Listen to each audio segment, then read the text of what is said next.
Hello, everyone.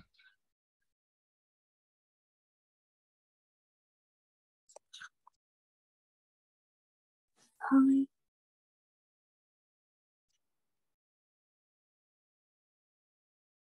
Everyone hear me? Yes, yes. Why is it so dark today?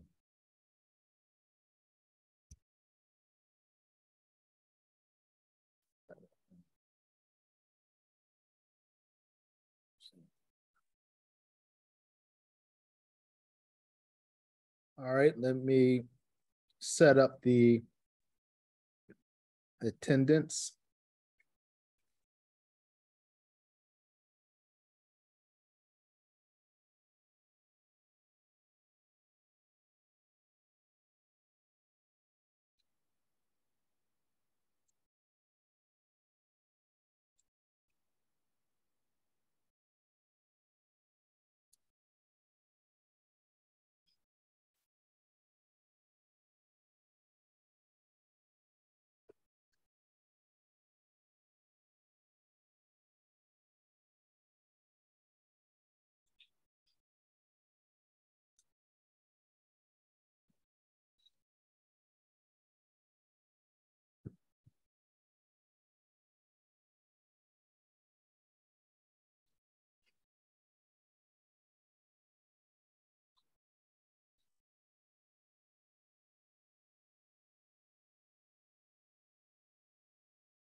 All right.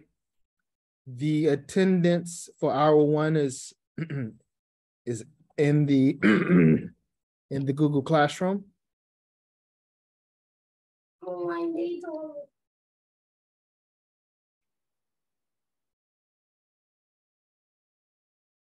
The attendance for hour one is in the Google Classroom. So go ahead and mark yourself present now.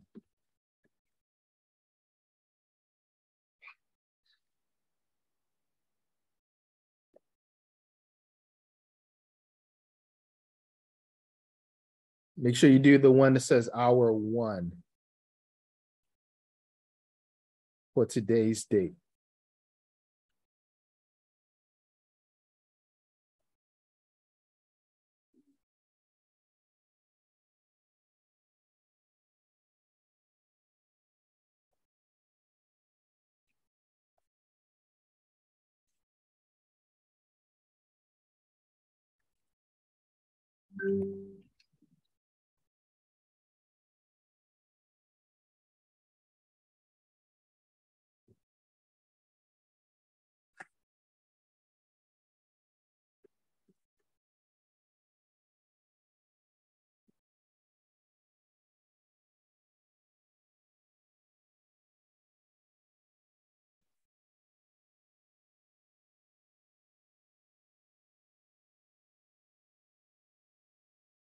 All right, did everyone do the attendance?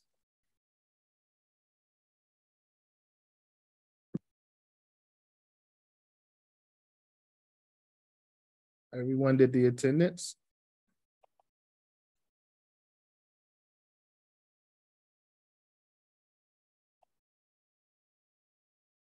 Yes. You tell me yes. Don't be scared to open your mouth and say yes. Talk to me, guys. Yes, yes. All right. So, Shahad, how are you? How's your day today? Good. Good, good. Jude Bagash, how's your day today? How are you? I'm fine, thank you. Good. Jude Ali, how was your day today? I'm very well, thank you. Very good, very good. Musab, how's your day today? It's good. Thank you. Very well, very good, very good. Omar, how are you doing today? I'm fine, teacher. Thank you. See who else we have. Jada, how are you doing today? I'm good, thank you. Good, good. Rahat, how are you today? Great, thank you. Caddy, how are you? I'm good, thank you. Lebna, how are you? I'm fine, thank you. Good. And I want to introduce you guys to someone. She's going to help me out. And she's actually a doctor of Arabic studies. So her name is Dr. Swansa. Dr. Swansa, can you say hello to everyone? Yes, Mr. Ray. Hi, how are you, everyone? I'm Dr. Sausan in Arabic language test. I'm doctor in Arabic language test. I happy to meet all of you, and you're the mic for you, Mr. Ray. Dr. Sausan, she's going to help with everyone who's maybe having some problems. All right, so she's going to help translate and help people who may not understand what I'm saying. So what I want you to do, okay, is if you're not having if you're having problems understanding me, I want you to private chat Dr. Sanson and ask her what am I talking about. And if you're having a lot of problems, what we can do is we can put you in the breakout room. And I can assign breakout rooms, okay? And then you can go in the breakout room with Dr. Sanson and she can talk to you about just basic English, you know, hello, goodbye, things like this. All right. If you feel like you're not understanding anything I'm saying. So what I'm going to do is I want everyone to just stay in the first hour. Okay. The first hour, just sit in the class. When we take a break, then you can let Dr. Swanson know, Dr. Salson know whether you need the breakout room. Okay. Can you translate that for me, Dr. Salson? Yes, Mr. Ray. Can you translate what I just said? Some yeah, people of course. Yeah.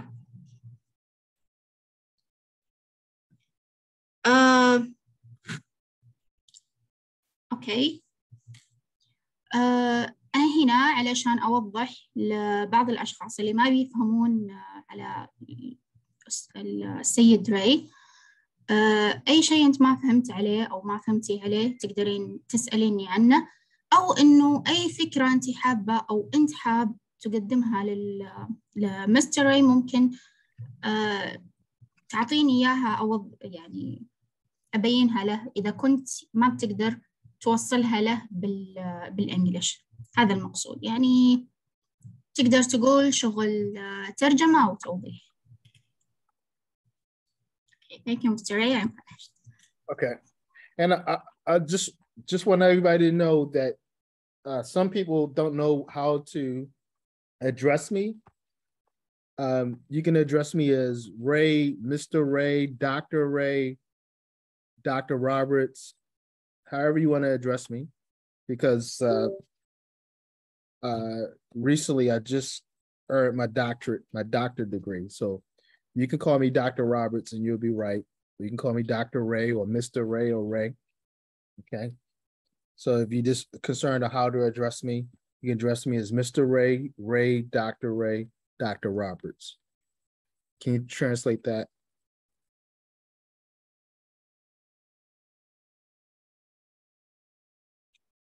Dr. Salson, can you translate that? Yes. تقدر طبعا الأستاذ راي أو تقدر تقول الدكتور راي تتواصل معه على أساس دكتور راي أو مستر راي أو مستر ريني دكتور ريني بس يعني هذه الأسماء اللي تقدر يعني تتواصل معه من خلالها عادي. هو اسمه الدكتور رينر روبرتس وشورت نيم أو تقدر تقول راي، فتقدرون تواصلون معه بالاسم اللي انتم حابينه، ما عنده مشكلة. All right. Lebna, can you tell us one thing we talked about yesterday? Part of speech. Parts of speech. English language. Yes. And can you name one part of speech? Noun. Noun. Okay. Oh, why isn't that out? Come on. Go. All right, there we go. So noun. And what do nouns do, Lebna? Noun is like name for something, animal, people, Yes. place. Persons, place, things, or what we say yesterday, ideas, right? Shahad, Yes. tell me one thing you learned yesterday. How to make a short sentence. Subject, verb. Yes. Subject, verb. Yes. So subjects and verbs, they make simple sentences. You want to give us an example of a simple subject verb, Shahad? Yeah, of course. Shahad reads. Long sentence like Shahad and her sister listen to anyone listen to like Listen to Lana Del Rey. Right. Lana Del Rey, yeah. Okay. So a simple one would be Shahad reads. And if we want to put more information, we could say Shahad and her sister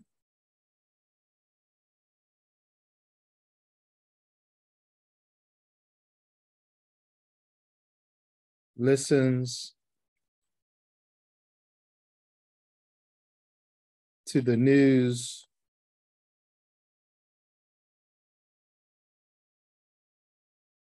on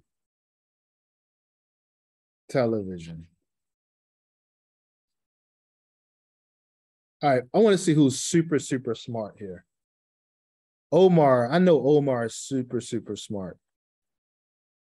Omar, what's the main part of that sentence? Can you repeat that, teacher? What's the main part of the sentence? Shahad and her sister listens to the news on television. What's the main part?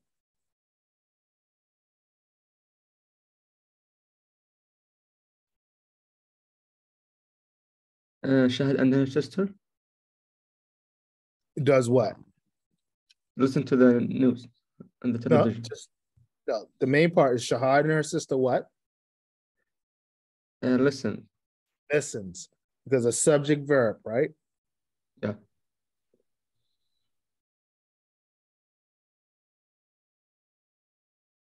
Right.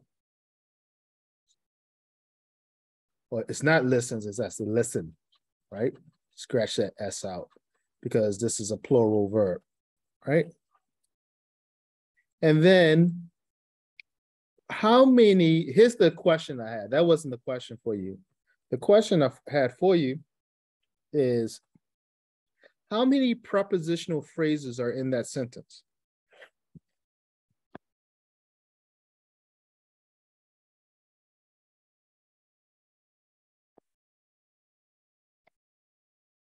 Remember we talked about this yesterday? How many prepositional phrases are in that sentence?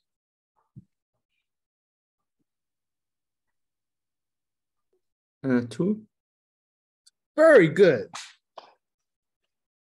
Outstanding. And what are they?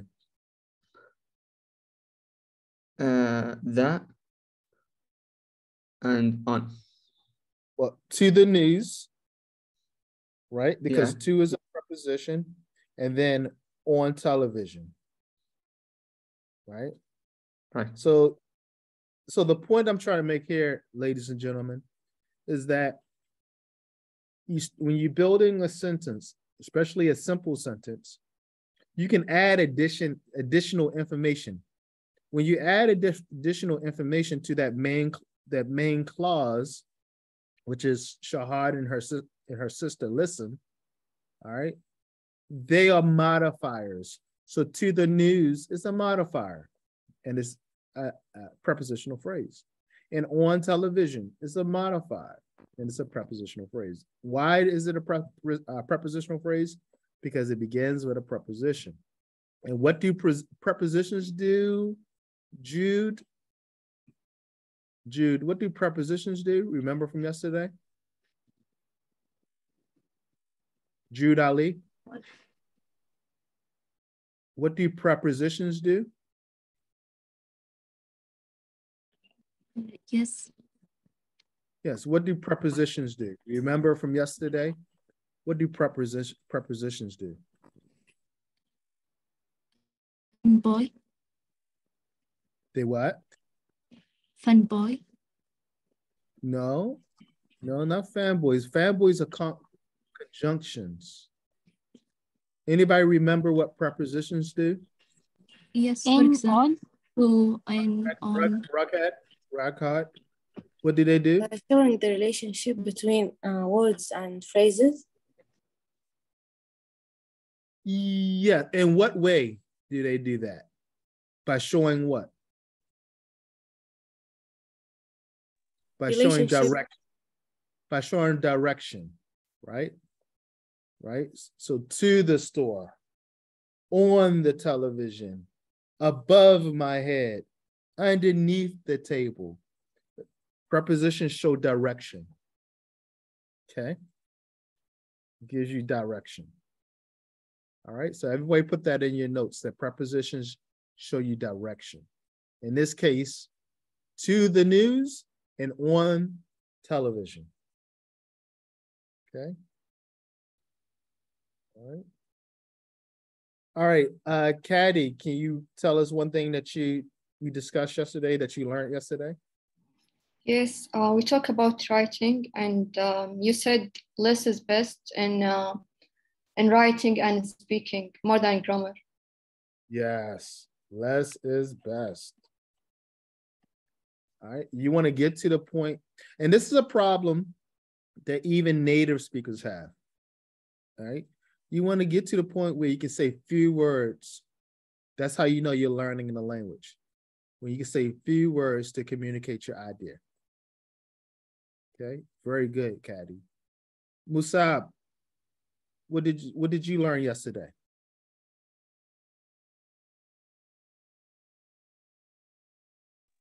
A simple sentence. What about a simple sentence? Like Musab plays. Mm-hmm. And three words. three Oh, C the or three. two C TC words. What are the 3 C words?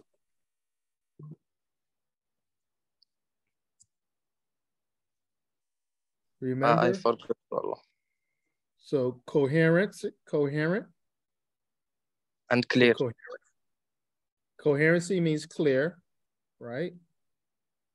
And then we have what? Cohesion.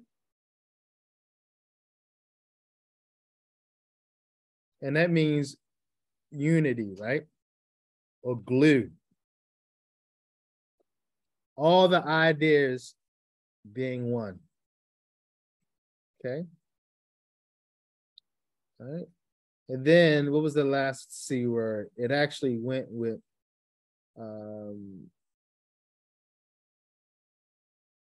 coherence, and that's concise. And that's that less is best, right? That less is best, concise. So we always want to be concise when we speak. Jada, what did you learn yesterday? Adjectives. Yes, adjectives. And what about adjectives? Describe nouns. Yes. Can you give us an example of an adjective?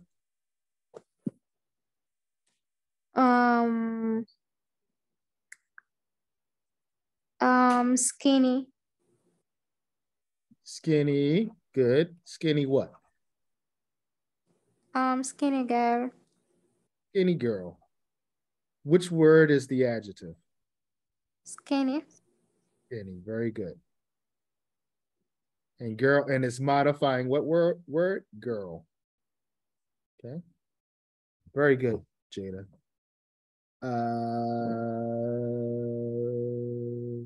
Did I ask you, Omar? Omar, what did you learn yesterday? 3 C words. The 3 C words? Yeah. Anything else? And a new word, irony. Irony, yes. Irony. You remember what irony means? How can I say it? Like that doesn't accept that. Right. It's kind of hard to explain, but something that you wouldn't expect, right? Like the rich is homeless. Yeah, like a rich homeless man. That's ironic. If he's rich, why is he homeless? Right? All right. Remember the first day? In fact, let's go back, and here's the question. Here's the question I want everyone to answer or think about, okay? What is ironic about this story? I'm going to show you a story. We watched it the first day, but we're going to watch it again. And the question would be, what is ironic about this story? Okay, so let's just close the whiteboard. And give me 1 second.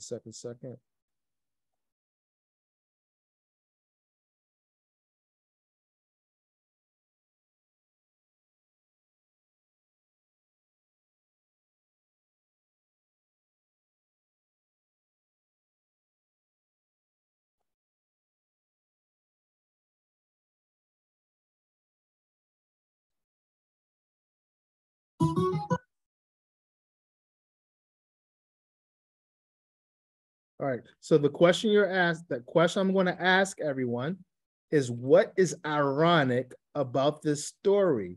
I want you to write the answer in the chat box. What is ironic about this story? I want you to write your answer in the chat box, okay? Everyone should see that. Everyone see that? Yes. Yes, doctor.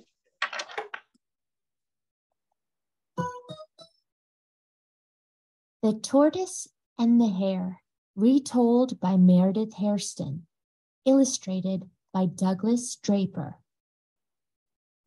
A hare once made fun of a tortoise. "You move so slowly," he said. "My, how you creep along." "Do I?" said the tortoise. "Try a race with me, and I guarantee I'll win." "Excellent. I am up for the challenge. Who should we ask to mark off the boundaries and see that the race is fair?" "Let's ask the fox," said the tortoise. The fox was very wise and fair.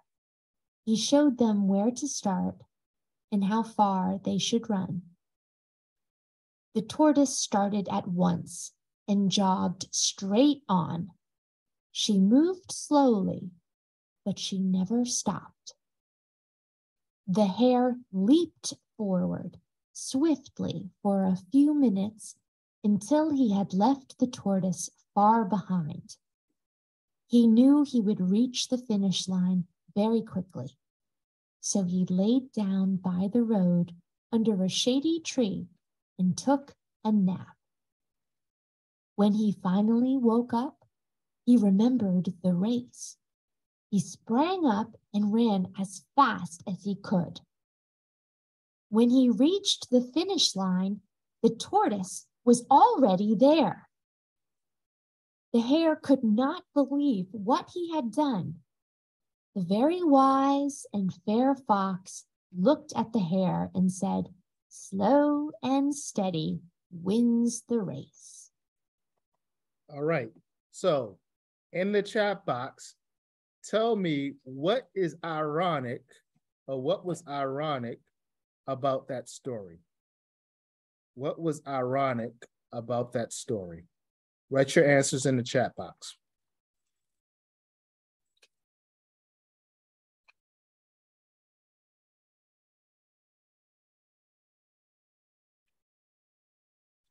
Now we know, now I'm thinking about it, we know that the tortoise or the turtle won the race. But what's ironic about why he won the race? Where's the irony there? Tortoise is another word for turtle, and hare is another word for rabbit. Tortoise is another word for turtle, and hare is another word for rabbit. So why is it ironic that the tortoise or the turtle won the race?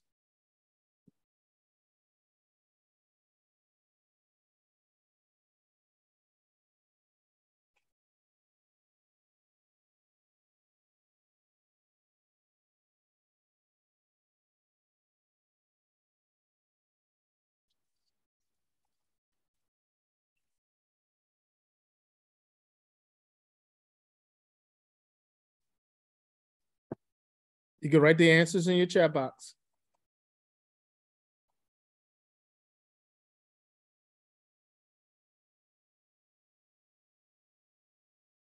Mm-hmm.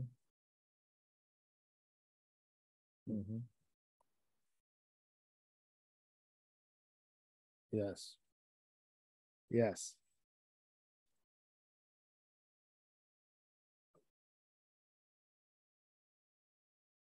Come on, whenever other people to try, we got Jada, she has it, Radka, Omar,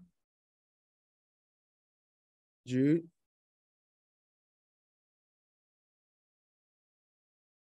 Okay, all right, Jude, you're right. We shouldn't make fun of people who are not as strong as us. But where's the irony? Where's the irony? Doctor. Right, Basil. Right. Yes, Omar. Can I put another answer? Yes, yeah, go ahead. As many answers as you want. All right, Jude. So the tortoise did beat the hare, but not because the hare made fun. Not because the hare made fun of the turtle. That's not the reason. That's not the reason why the tortoise won. Yes, Shahad. Mazan, the tortoise is, yes, the tortoise is definitely smarter than the hare. All right. The tortoise outsmarted the hare for sure. Musab. Yes, so I think I understand what you're saying, Musab, that the tortoise kept on going while the rabbit took a nap, right? So the turtle was being continuous, did not give up, kept on going. And out of the rabbit's or the hare's arrogance, he fell asleep because he thought he could beat that turtle. Right, Caddy, the Kadai. The rabbit was laughing, joking, because he thought he was what? Way quicker than the turtle. Omar, the hare didn't beat the turtles, and the tortoise is the winner. Yeah. Okay. The turtle was smarter than the hare. True. Okay. All right. The irony, now this story about the turtle and the hare, or the tortoise and the hare, or the rabbit and the turtle, it's a famous story, okay? It's a world famous story we tell all the time. And the irony of the story is that the rabbit or the hare is much faster than the turtle. And the rabbit should have won the race. That's the irony. The irony is that the rabbit lost the race and he's faster than the turtle. That is what's ironic about the story. That's the irony. Okay. Now everyone's right. The tortoise, not only was he smarter than the hare, but he was more persistent than the hare. The hare was overly confident, too confident. Okay. All right. This is all the story of working hard work. So even though, and this is a great story to tell, because even though your English language may be weak, if you work hard and you're consistent and you don't give up, you will be like the turtle. All right. And this is what I said the first day. Work hard. Don't give up. Right now, it's going to be a little frustrating for you because some of you do not understand what I'm saying. But if you work hard, you will eventually learn English. Dr. Salson, can you repeat what I just said? That if you work hard, you will eventually learn English. Do not give up. Yes, of course, Mr. Ray. القصة تدور حول الفكرة من القصة. هو كان يسأل عن الفكرة من القصة بصفة عامة، ما هو عن الأرنب أو السلحفاة تشتغل بصعوبة وتشتغل بقوة. حتى لو كانت إمكانياتك ضعيفة بتصل بإذن الله، ستصل مهما كانت الصعوبات. فالشغل هنا يعني أنت بتشتغل على نفسك، بتقوي نفسك في مجال محدد، حتى مهما كانت صعوبة هذا الشيء عليك، بإذن الله إنه بتتجاوزه وبعد فترة تتقنه بشكل كبير. فالسلحفاة رغم أن إمكانياتها كانت ضعيفة جدا، لكنها كانت واثقة من نفسها وكانت تشتغل بدون توقف. ففي الأخير فازت. فهنا الفكرة العامة الدكتور راي قاعد يتكلم إنه اللي كانوا يعني مهما كان ضعفك في اللغة الإنجليزية، إنك تشتغل على نفسك يوم ورا يوم وبقوة وتكون واثق في نفسك، بإذن الله بعد فترة وجيزة يعني ما بتتجاوز. يعني مهما كان الوقت اللي أنت تتجاوزه ما أتوقع إنه يطول، أنت بتصير بإذن الله متقن للغة الإنجليزية بالشكل اللي أنت تتمناه على حسب شغلك وعملك على نفسك. Okay, Mr. A. All right, thank you. All right, let's go back to the whiteboard.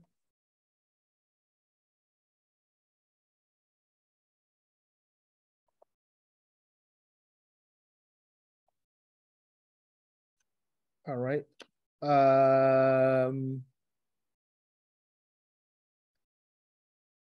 Let's see who I could. Basil. Basil. Yes, teacher. Do you remember how many types of conjunctions there are? 8. No, that's parts of speech. How Yes. many types of conjunctions? I don't remember actually. Okay. Anybody want to tell me how many types of conjunctions there are? All right, Rekha. How many? Two. Very good. Do you remember their names?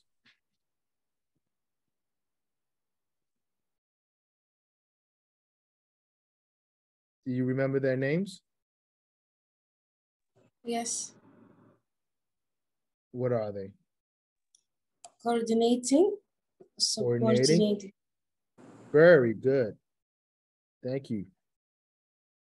So coordinators and subordinators. All right. Can anybody remember what coordinators do? What do coordinators do? Jude, Ali? For example,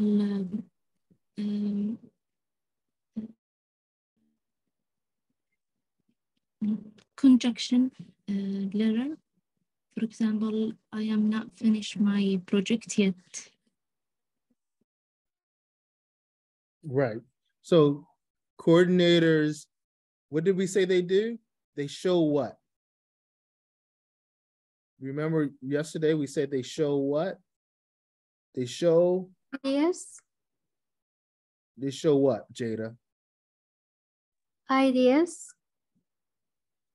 So Connect they and complete. So coordinating conjunctions, they show what? The relationship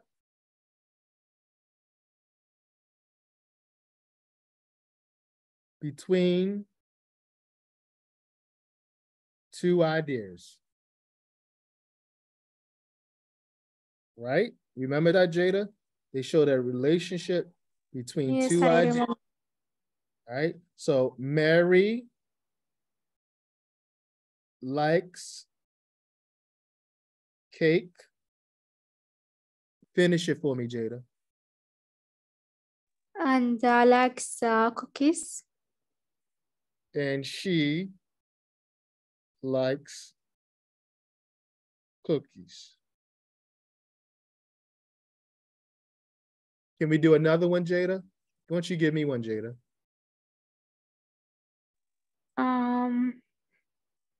Mary likes swimming and reading, and she likes reading.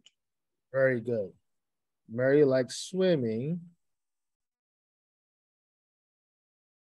and she likes reading.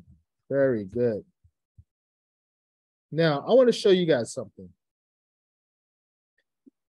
Jada was about to say, Mary likes swimming and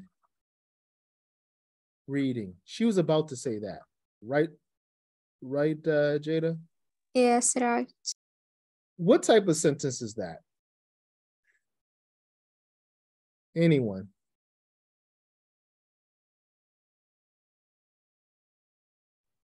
Teacher, can you repeat the question? What type of sentence is this sentence here? Mary likes swimming and reading. Present simple. Yeah, don't get all fancy on me, Mr. Smart. It's just a what simple? What type of sentence? Simple sentence, right? Yeah.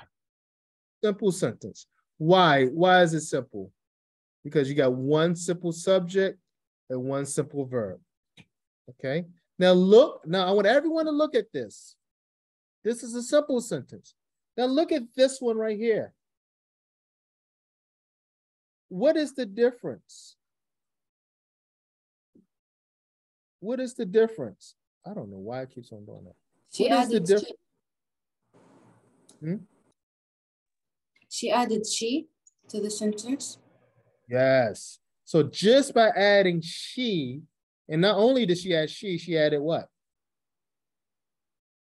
And another verb, likes. Yes. Yes. Yes. Now you're getting it. Now you're getting it. This simple sentence, check this out. Subject verb. How many verbs are in this sentence here? Two. Two? One. Okay. I'm glad you said two, Caddy. I'm glad you said that because I can understand why you said two. But there's only one verb in this sentence, likes. Okay. Now, I understand what you're saying, Caddy. You're looking at swimming and reading and saying that's a verb, right? I say one, and not me. I said two. Oh, somebody said two. Somebody said two. But whoever said two, okay? Me. Who's me? Jude. Jude, no problem. I understand why you said two.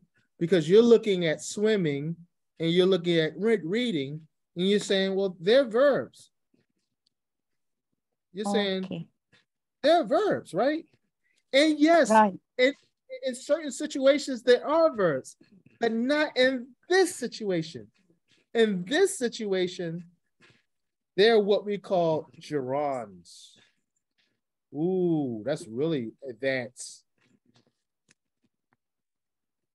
And all gerunds are nouns that look like verbs. We're gonna talk about gerunds later. Let's keep it simple.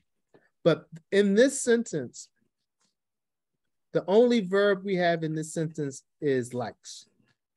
So in simple sentences, you can have a subject and a verb. All right. All right. In fact, in a simple sentence, because remember yesterday we were talking about simple sentences. Here it is, and I want you to take this down as a notes, guys. Here is the structure for a simple sentence. It could be subject verb. It could be subject verb. Okay. It could be subject verb.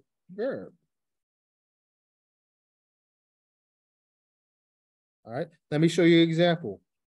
Mary eats candy. Okay, that's subject verb. Subject verb would be Mary and Shahad eat, notice no S, eat candy. Or it could be Mary eats and plays with her food. All right. So subject, verb, and subject, verb. All of these are simple sentences. All of these are simple. Rahed, you had a question? No, I don't. Okay. All of these are simple sentences. All right, so you have subject verb, you have subject verb, and you have subject verb verb. They're all simple sentences. Now you may say, well, Ray, what's the difference between what's over here? Because these are not simple sentences right here. Coordinating conjunctions do not make simple sentences. Anybody remember what coordinating conjunctions make? What do they make? Show the Anyone? relationship. Yeah, but they make what type of sentence? They make compound sentences. All right. So you in your notes, you can write that coordinating conjunctions make compound sentences. Now, the difference here, the difference is compound sentences, you're going to have this combination. Let's make another sheet here. You're going to have this combination in the compound sentence. So let's do this. Remember, in the simple sentence, why does it keep on doing that? In the simple sentence,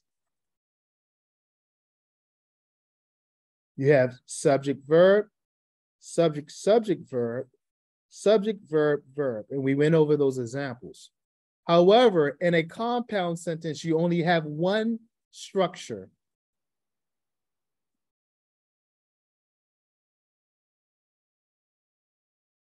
In a compound sentence, you have one structure, and that is subject, verb, conjunction, subject, verb. That's the only structure you can have, the only sentence structure you can have in a compound sentence. So let me give you an example. Mary eats candy and she loves spinach. Ugh, who loves spinach? I love spinach. So Mary eats candy and she loves spinach. So here we would notice that the structure is subject, verb. Then we have a conjunction, subject, verb. So for compound sentences, the sentence structure will always be subject, verb, conjunction, subject, verb. All right. Now, when do we use compound sentences? To show the relationship. Somebody finish it for me. To show the relationship, finish it, someone. Between two sentences. There you go. Between, who said that? Ragad. You're super smart. You're super smart. To show the relationship between two ideas. Now, I'm going to call them ideas. Why? The reason why, and you're right by calling them sentences, but I like to call them, I don't want to call them sentences because the compound sentence makes one sentence. But you're right, Rockhead. They are actually two sentences. Compound sentences are actually two sentences joined together as one. And what joins them? What joins them? Conjunction. The conjunction. What type of conjunction?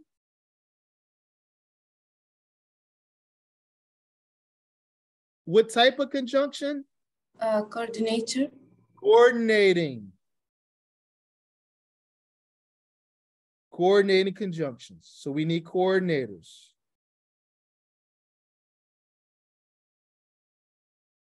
And everybody remember the coordinators? Yes. Yes, teacher. Fanboys, right? Fanboys, right? So these are the only conjunctions that can make compound. For, and, what's that in? Everyone. Nor. Or. Or what else? Yet. Yet. So. So. And what we got our B. What's the B? Neither. What's the B? But. But. These are the only 1, 2, 3, 4, 5, 6, 7. 7 coordinated conjunctions. There's no more than 7. For reason. And for what? And for what? More information. Nor for what? Neither. Neither. Or for what? Or for what? Reason. Choice. Oh. Okay. Either. You said teacher or choice. Or choice. That's what I said. Or. But for what? Difference. Yet for what? Irony. So for what? Facts or Effects. Cause and effect. Cause and effect. Okay. Can I see example? Sorry. For so? Yes, for so. All right, let's do so. The example for so would be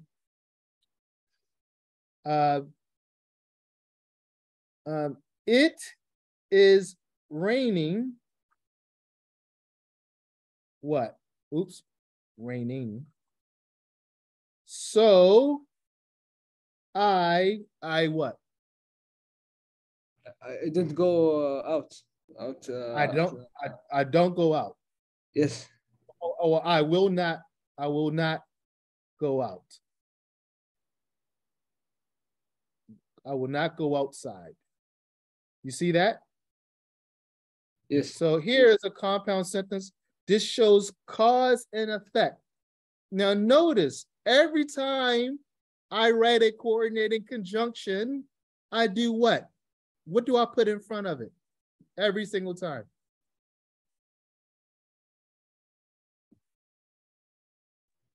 What do I put in front of my coordinated conjunction every single time?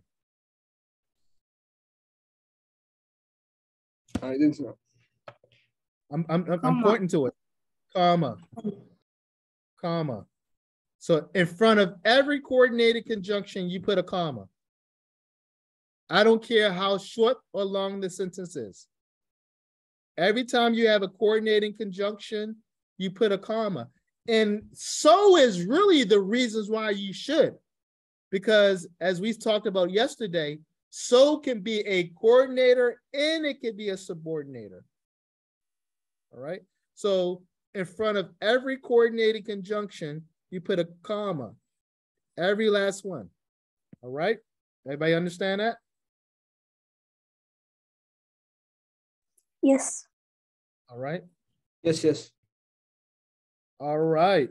What time do we have? Oh, it's almost done. Time goes by so fast. All right.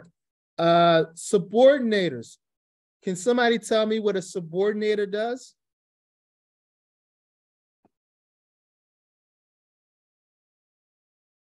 Okay, Rahat.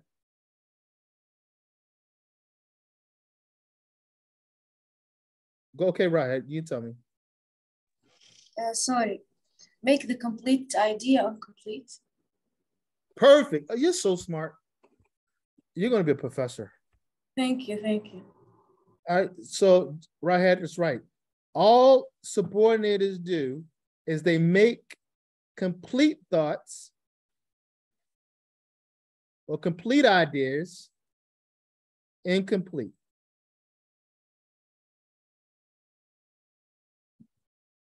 That's all they do. So you might say, well, what are you talking about?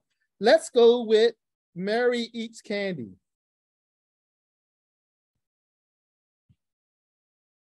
How can we make that thought incomplete? If Mary eats candy. If Mary eats candy.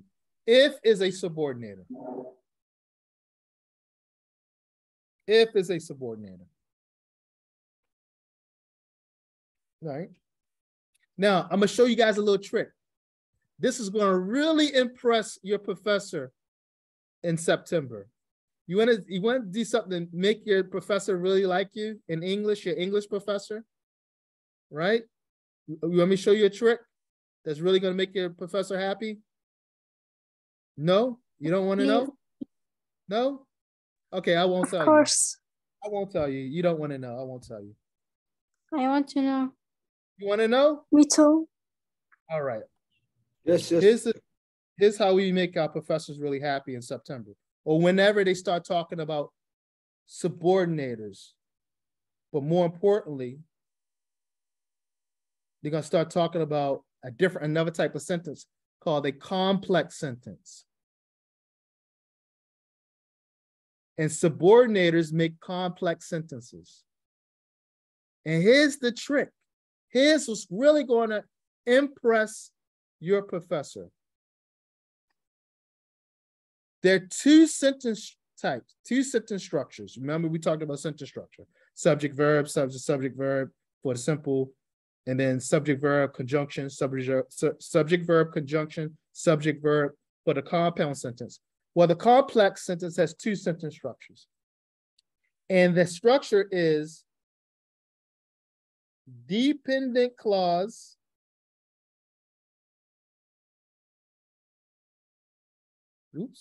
dependent clause plus independent clause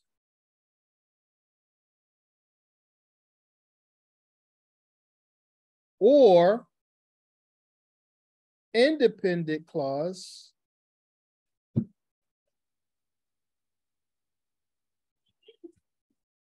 plus dependent clause.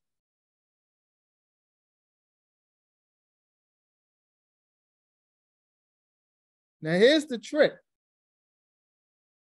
that's going to really make your professor happy. When the independent clause, when the dependent clause comes first, you put a comma. When the independent clause comes first, no comma. If you're able to express that to them, your professor is going to think you are the smartest person in the world. Now, what do I mean?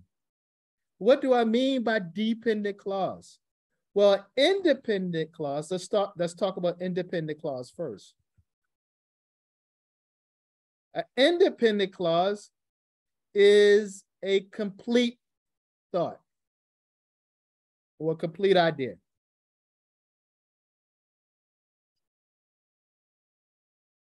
Like Mary eats candy. That's an independent idea. Why is it independent? Because it has a subject and a verb, and it's a complete thought. You understand and you know what's going on. You don't need any other information. Mary eats candy. Okay, I know Mary eats candy. It's good. A dependent clause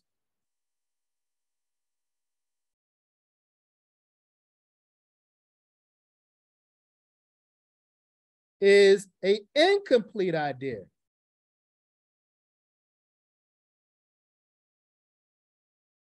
Like if Mary eats candy. Now, if I say if Mary eats candy, don't I need more information, Masab? I need more information, right, Masab? You there, Masab? Right, Caddy or Kadai? right? Maybe I need, what she going to be fat. yes, I need more information. So I need to put she will get, let's say she'll get sick. She will get sick. Now, she will get sick is my independent clause. So a dependent clause must always have an independent clause with it. An independent clause can stand by itself. I could just put the full stop. Now, that little trick, look at this. If Mary eats candy, she will get sick. Dependent clause, I got a comma. Now, what happens when I put the independent clause first? Mary, what? Gets sick. What? Somebody finish it. If she eats a lot of candy. If she eats candy. Notice no comma. Woo, look at that. But this is a complex sentence. Why? Because we have subject, verb, dependent clause,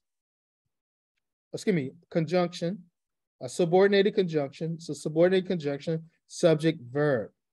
In this one, we have subordinated conjunction, subject, verb, comma, subject, verb. And that's how you know you have a complex sentence. All right. So in a complex sentence, the dependent clause can come first.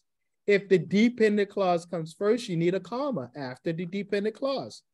If the independent clause comes first, you do not need a comma. If Mary eats candy, comma, she will get sick. Mary gets sick if she eats candy. Okay. And notice the sentence structure. Let's look at the sentence structure there. Again, for is either subject, verb, subordinated conjunction, subject, verb, or it's subordinating conjunction, subject, verb, comma, subject, verb. So here's the question I'll ask you before we take a break, because we've been going for a while now. What is a clause? What is a clause? Can anybody guess?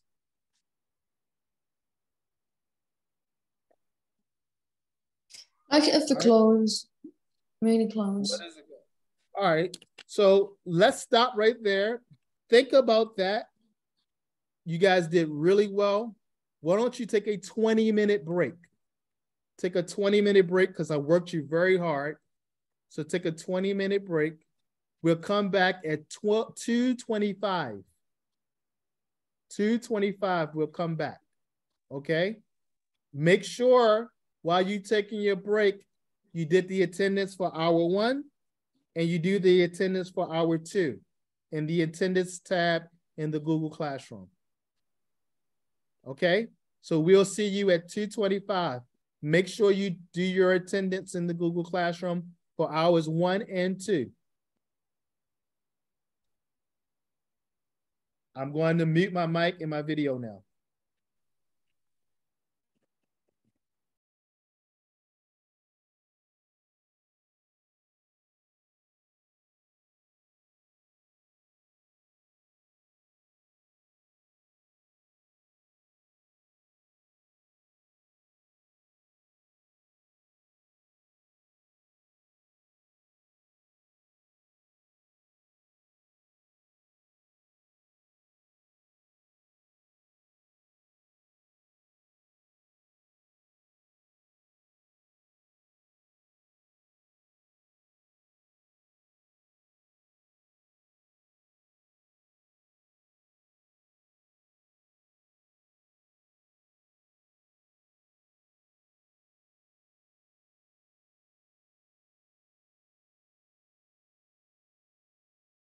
هذا بريك ولا ايش؟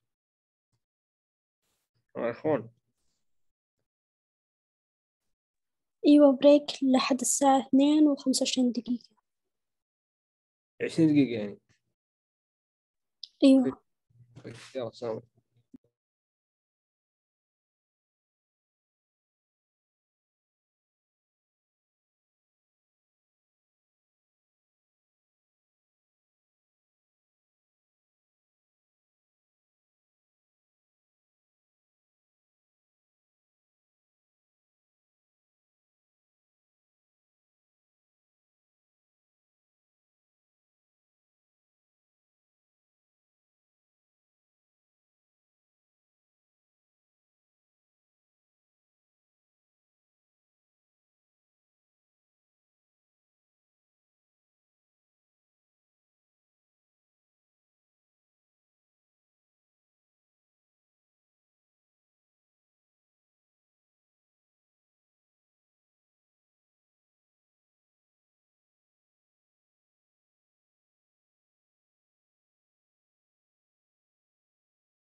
Okay, everyone. I hope everyone had a good break. I hope everyone had a good break. I want everyone to do the attendance for hour 2. If you haven't done it. Yes, Rekha. Yes. Yes. I don't Yes. have. What's your question? No, I don't have. I want to answer the question. Oh, you want to answer the question? Just hold on 1 second. So make sure everyone did their attendance. Everyone complete the attendance. All right, good. This is because I turned this into Miss Nejla. This is how she tracks your attendance, okay? So make sure you do the attendance. All right, we ended the first hour by asking the question, what is a clause? And Rekha, what's your answer? The clause is a verb and subject. Mm-hmm. So you have to have a subject. And verb. You have to have a subject and a verb. And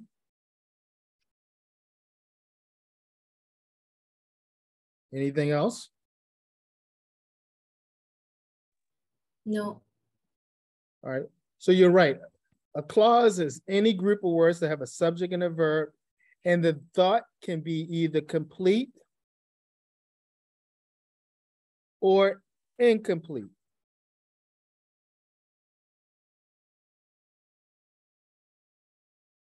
The thought could be either complete or incomplete. If it's a complete thought, we call it an independent. We call it an independent clause. If it's an incomplete thought,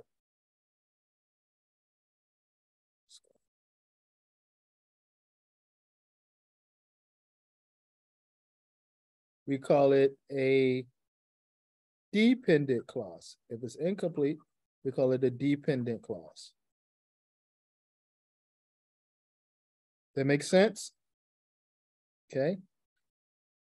So in a complex sentence has a combination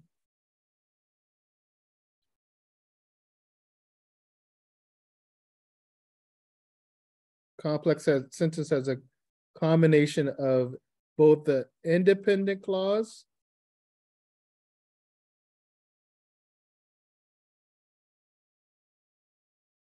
and a dependent clause.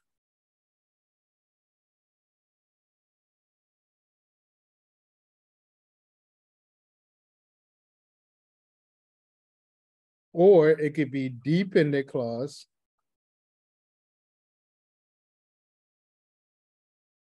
with the independent clause.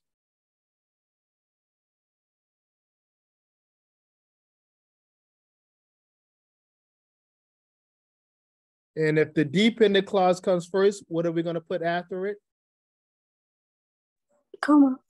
Comma. Very good. Very good. All right. I think we're going to stop right there talking to reading, because I promised you yesterday we'll get into writing, and we'll get into some reading comprehension. So here's what I want you to do. I want you to think about your grandparents or your great-grandparents. Jude Bagesh. Yeah. Jude. Your grandparents or your great-grandparents, your great-grandfather and your great-grandmother. Yes. Did they have cell phones, smartphones back when they were young? No. No. Did they have iPads when they were young? No. Okay. Did they have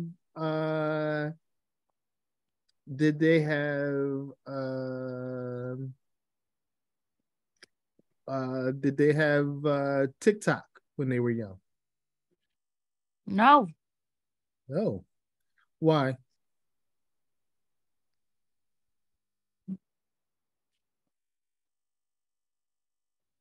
I don't know. Because the technology wasn't there, right? It wasn't, the technology wasn't. Yes. Yes. This wasn't, the technology wasn't. Right? You don't have a technology. They didn't have the technology. Yes. Yes. Yes. Yes. Lebna.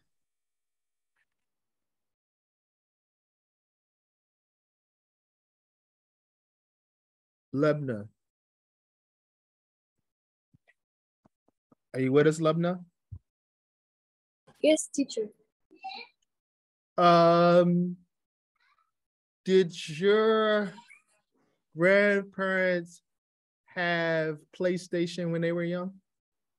No, they just play football or basketball like that. Right. Now imagine 50 years from now, Lebna. In the future? The future, yes. 50 years into the future. What do you think people will have that we don't have now? What do you think would have that we don't have now? Maybe we invent a new food, like not food like now. We can bring for lots of like that. I agree. I agree. There's probably going to be different. That. Yes. No, I definitely. They search about that. Yes, I agree that that 50 years from now, we will be eating a different type of food for sure. Okay. Now I want everyone to think about this question. Is social media good? So in the chat box, I want you to tell me whether social media is good and explain why. Briefly explain why. So I think social media is bad because sometimes social media can give the wrong information or give people incorrect information. Well, so for me, it's bad. But there are some good things about it, but I think overall it's bad. So in the chat box, tell me whether you think social media is good or bad, and tell me why. Teacher, you mean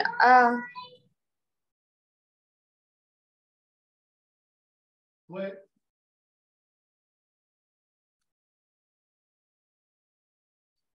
Go ahead. You have a question? Yes, teacher. We just choose one advantages or disadvantages. Yeah, tell me why it's good or bad. Advantages or disadvantages. Yes, not both. Just one. Just give me one. If you want to do both, you can. If you want to do both, you can.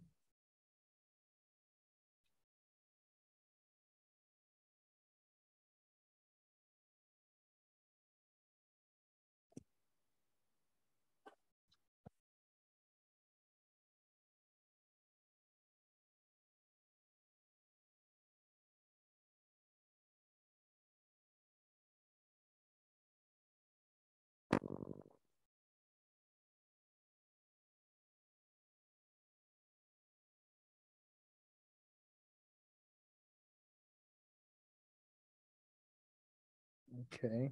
So Caddy says education becomes easier with social media. Okay. Hanan says it can be good to learn, so to learn the new things, get to know new things. Trad says bad because it gives the wrong information. Okay, I agree with that. I think that's Lebna. It says it is good because you can communicate over distances. Yes, you can communicate with people far away. Jude says it's useful to know different information, different parts of science. Bad because you go around sitting a lot. It can affect your health, your eyes. Absolutely. Absolutely. That's absolutely true, Jude. Omar says it's good because you learn a lot of things. You can chat with your friends. So communication, that's good. Anyone else?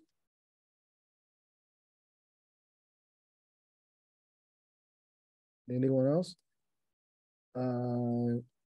Musab says it's good and bad at the same time. It depends on how the person uses it. I agree. Shahad says yes and no. It depends on the person's use of social media and whether the information is true or false. Absolutely. Jude Bagash says it's good because you can share knowledge and science through it. That's true. Shahad also says, but there are great benefits apart from the negatives. Okay. So I think Shahad is saying it's more positive than there is negative. Try says it's good because you save time and effort in communicating. This is true. This is true. All right. Let's see. Anyone else? Anyone else? All right.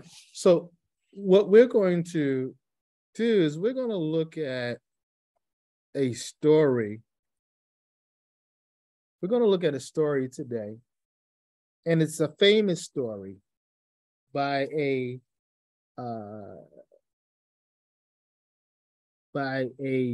author named Ray Bradbury. Ray Bradbury. He's a famous author, and he's famous for writing short stories. And what we're going to do is we're going to break down the story, The Pedestrian. The Pedestrian.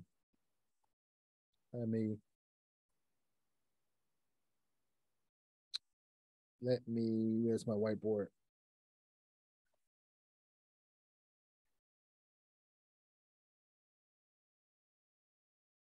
All right, the story is called The Pedestrian.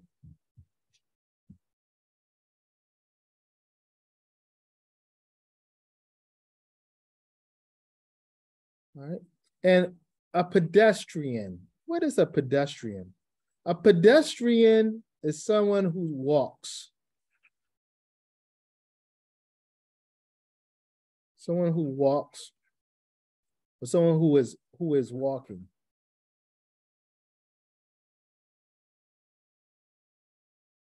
All right. So if you're walking on the street, you're called a pedestrian. If you're walking on the street, you're called a pedestrian. Now, here in Riyadh, there's not a lot of walking. This is not a walking city. Like the city I'm from in America is a walking city. You can almost walk from anywhere to anywhere in the city if you have the time. Because we have a lot of sidewalks. We have a lot of small streets. There's not a lot of major streets. And even those major streets, there are points in those streets where you can get across them because of the traffic lights and the safety features. So my city is a walking city. Washington, D.C. is a walking city. New York City is a walking city. Boston is a walking city. Most of your cities in the East Coast of America are walking cities, okay? Now, LA, I don't think LA is a walking city. I might be wrong about that, but that's a pretty spread out city. So LA reminds me of Riyadh in many ways because you really can't walk from one point to another. But when you have a city, when you have a place where people do a lot of walking, you hear the term pedestrian. Pedestrian, someone who walks, someone who is walking. All right. So our story is about a man who is walking, but he's walking in the future. He's walking in the future. All right. So this is remember the name, the author's name is Ray Bradbury. And he wrote this story maybe 50 years ago, maybe even more than that. Okay. And he's writing about what he thinks the future will look like. So he's writing about the future. And interesting enough, it seems as if he's writing about now, because a lot of what the man is experiencing, or the pedestrian is experiencing, we see happening right now in our times now. So I'm going to put up the text, and then we're going to read the text together. We're going to look at vocabulary. So what I want you to do in your notebooks, I want you to write the pedestrian. I want you to write the title, The Pedestrian. Let me put that back up for you.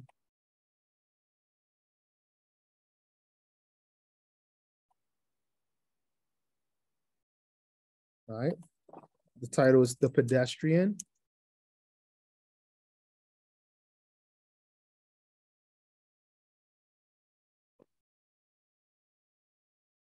Okay, by Ray Bradbury.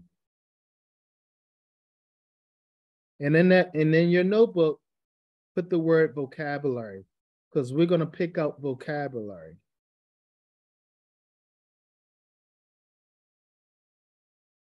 All right. So we're going to write, so I want you to write vocabulary. And then I want you to have another page where we write reading comprehension. So write the one page, I want you to write vocabulary. So that's how you spell vocabulary. And then another page, I want you to write reading comprehension.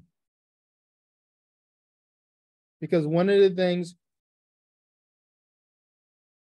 I want you to be able to do is understand what you read well.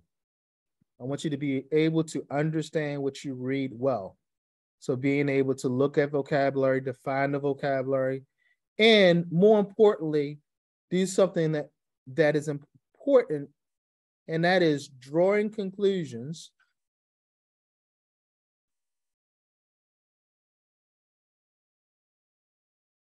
and making inferences. All right. And these are very important when you want to talk about, when we're talking about reading comprehension, is the ability to draw conclusions and make inferences. And we'll talk about what that means later. All right. So I'll give you about 2 minutes in your notebooks to write a page titled The Pedestrian Vocabulary, and another page that says the Pedestrian Reading Comprehension.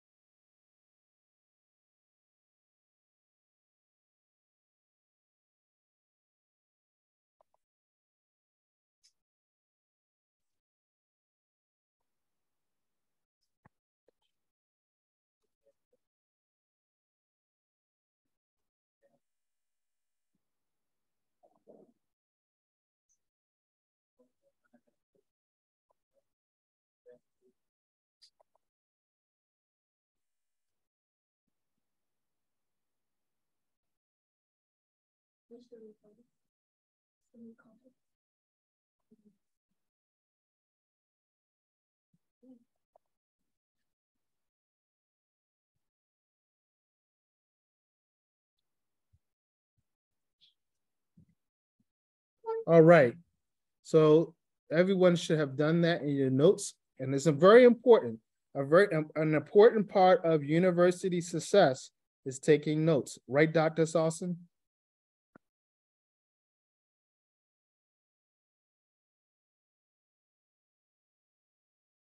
She might have left us by now. All right. So I want everybody to get in the habit of taking notes. Those people who take notes in the university, you're going to be the ones that do very well on your exams. All right. So get in the habit, start learning how to take notes. All right. And we'll talk about this as we go through the weeks. All right. So I'm going to pull up our story. You will also find this story in the Google Classroom, okay, under short stories.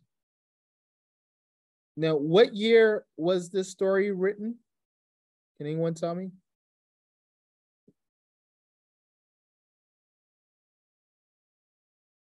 What year was the story written? 1951. 1951. So imagine the author, Ray Bradbury, he's looking into the future. He's guessing what the future may be. So that 1951, that was 71 years ago.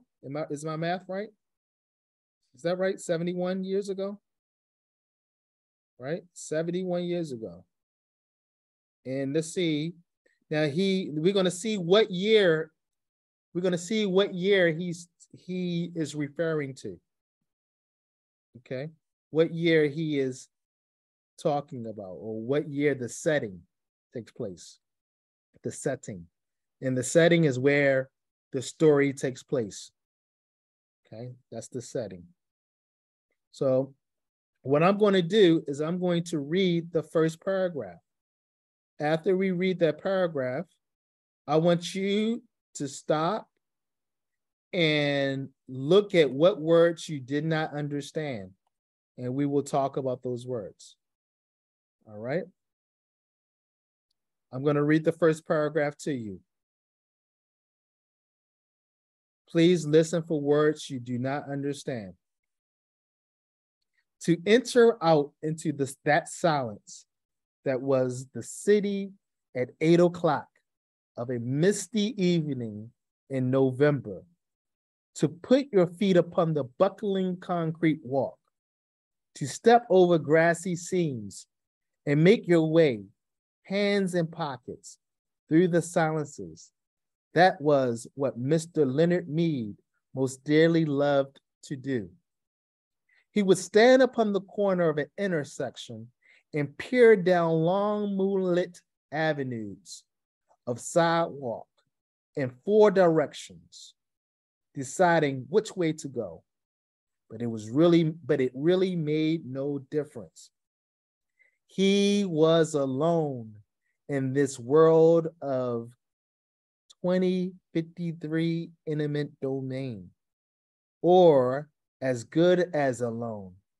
And with a final decision made, a path selected, he would stride off, sending patterns of frosty air before him like the smoke of a cigar. All right.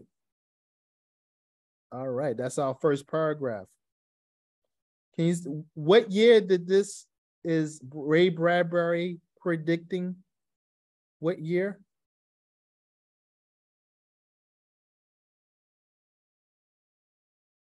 Uh, 20 and 53. 2053. He's predicting 2053. So that is what? 22 years from now, right?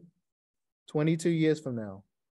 Yes. Ooh, 22 years from now, you guys are going to have children. Ooh, how would your life be 22 years from now? Shahad, what do you think is going to happen 22 years from now? I take my HD and PhD? Yeah, PhD. Okay, and I'm working at King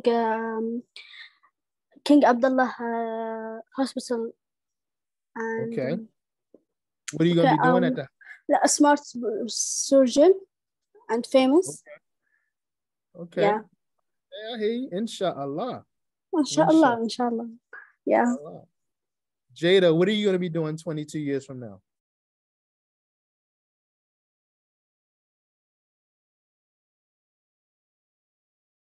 You there, Jada? Jude Ali, what are you going to be doing 22 years from now? I might be dead. Oh, don't say that. You say what? You may be what? Okay. No, you're going to be live and strong, inshallah. You're going to be live and strong. Inshallah. Just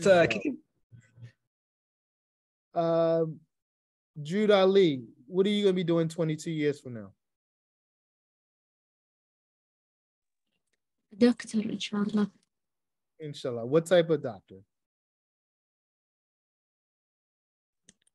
Eyes. Eye doctor? Eyes. Ophthalmologist. So you're going to be an ophthalmologist or an optometrist. An ophthalmologist or an optometrist. They're the two eye doctors. Ophthalmologist or optometrist. Mazan, I haven't heard from you today. What are you going to do 22 years from now? I want to say all of work. I want to travel. You're going to see the world. Yes. Where's the first place you're going to see? Spain. Spain? Yes. Oh, so you're going to be a world traveler. Yes, inshallah. Inshallah. You're going to blog. You're going to be a blogger on TikTok. I'm in Spain. I'm at the Eiffel Tower. I'm in Australia with the kangaroos. Right? Yes. Inshallah. Omar, what are you going to be doing 22 years from now? I want to be a pilot, inshallah. Inshallah. Inshallah. So 22 years from now, are you going to be in the Air Force, the Royal Air Force, or are you going to be a pilot for Saudia? A pilot for Saudia. Oh, flying around. I will take you to America. Thank you. Can I get a free ticket? Yeah, of course. Of course. You are a great doctor. All right, I'm gonna hold you to that. Yes. I'm gonna go to the airport and say, Omar, don't forget your doctor. Don't forget. Don't forget your doctor. No, Omar, your doctor. Let me on. Omar. Rector, what are you gonna be doing 22 years from now?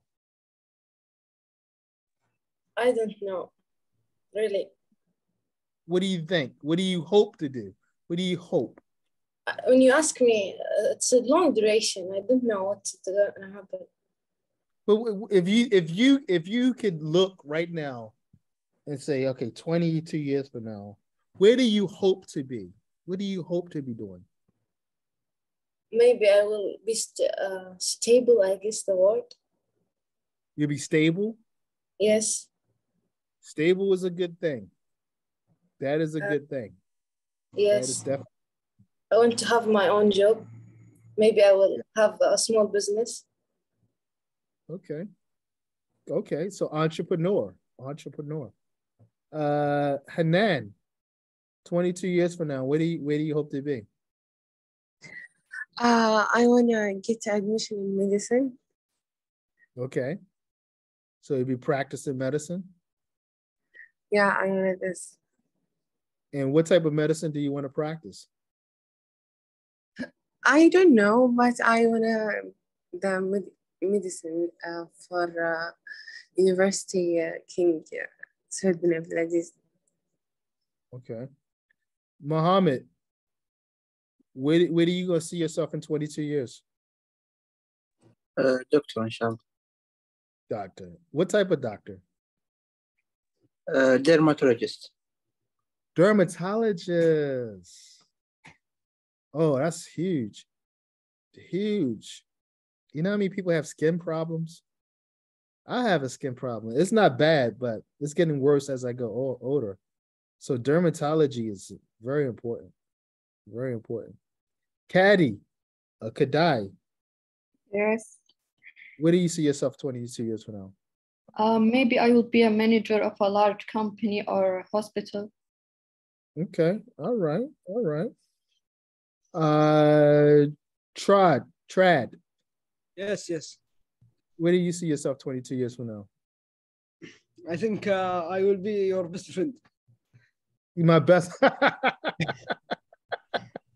don't know if you can feed your family being my best friend, but that's a good thing. That's a good thing.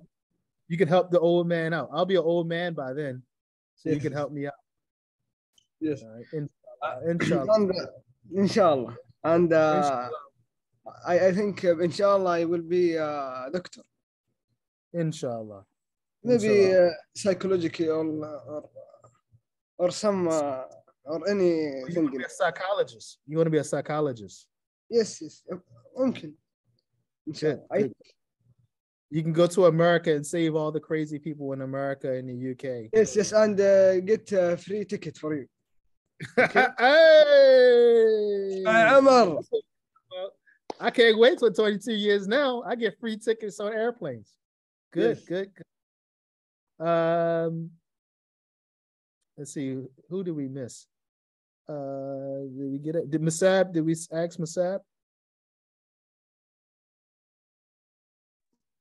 No, Doctor. So wait, what do you plan on doing in 22 years from now? I want to find a job and wife and a lot of cars. A lot of cars. You like cars? Yes. What's your favorite car? Maybe BMW or Mercedes. Okay. All right. Jude Bagash, what are you gonna be doing 22 years from now? Did I ask you yet? What are you gonna do for 22 years from now? Maybe a lawyer. Lawyer. Okay. Lawyer. What type of lawyer you want to be? I don't know.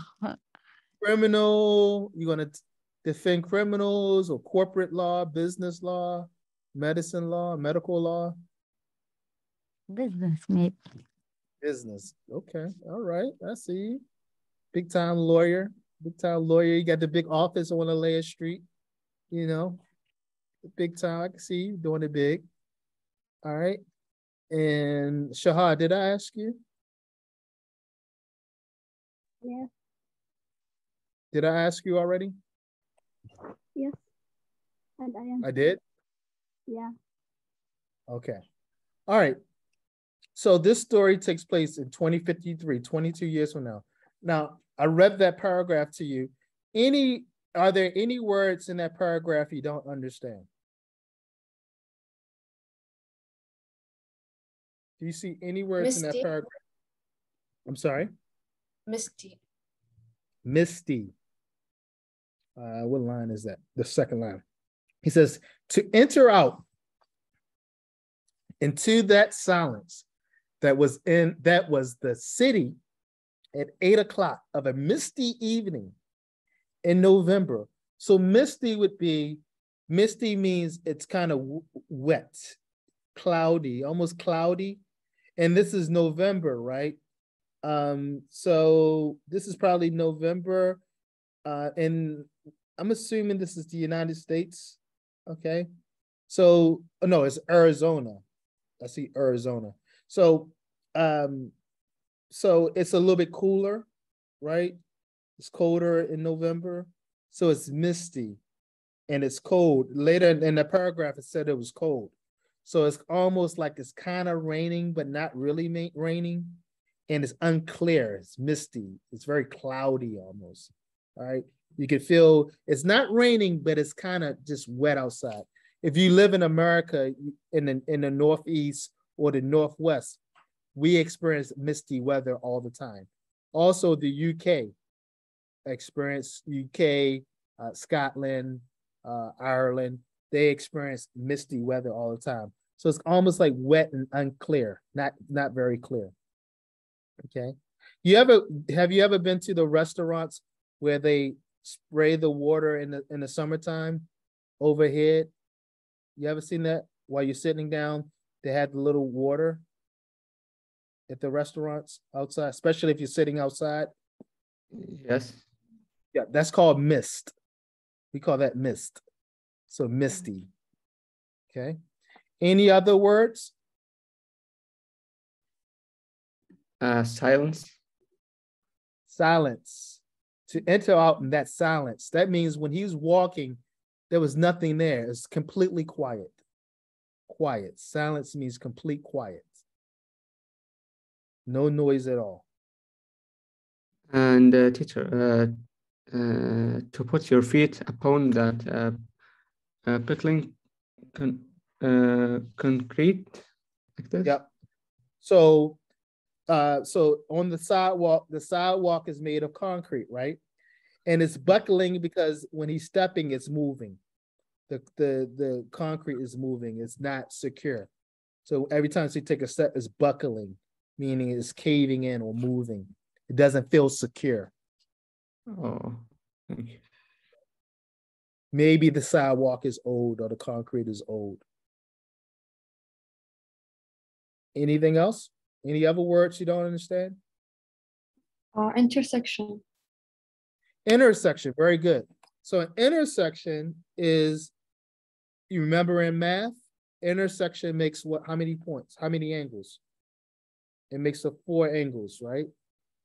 So this is an intersection, right? So when you're when you stop at a stoplight, when you're at a driving, and you stop at a stop sign or a stoplight, you're at the intersection, right? Because you got cars in front of you, right? You could have cars to your right and your left. It's the intersection. So the intersection in math is the point in which 2 lines what? Meet, right? 2 lines meet. It's called the intersection. And normally when they meet, it makes 4 angles, right? Remember that from math class? Intersection. So when you're driving and you stop at the stop sign or the stoplight, you're at the intersection, all right? And he says he was at the corner of the intersection, okay? You understand intersection now? Yes, thank you. Any other word? So make sure you write these words down in the definitions I'm giving you. All right, so let's read on. I'm gonna read from the first. Mr. Ray? Yes. Sorry, I was glad to join you in this class, but I must left now. I have another appointment. No problem, Dr. Saucy. We'll see you next week. Thank you so much for all of you. No problem. Thank you for your special, Mr. Ray. All right, we'll see you soon. Inshallah. Ma salama. Bye. Bye. All right. So let's read from the top. To enter out into that silence that was the city at 8 o'clock of a misty evening in November, to put your feet upon that buckling concrete walk, to step over grassy seams and make your way, hands in pocket, through the silences. That was what Mr. Leonard Mead most dearly loved to do. He would stand upon the corner of an intersection and peer down long moonlit avenues of sidewalk in 4 directions, deciding which way to go, but it really made no difference. He was alone in this world of 2053 eminent domain, or as good as alone, and with a final decision made, a path selected, he would stride off, sending patterns of frosty air before him like a smoke of a cigar, like the smoke of a cigar. Sometimes he would walk for hours and miles and return only at midnight to his house. And on his way, he would see the cottages and homes with dark windows, and it was not unequal to walking through a graveyard where only the faintest glimmers of firefly light appear in flickers behind the windows.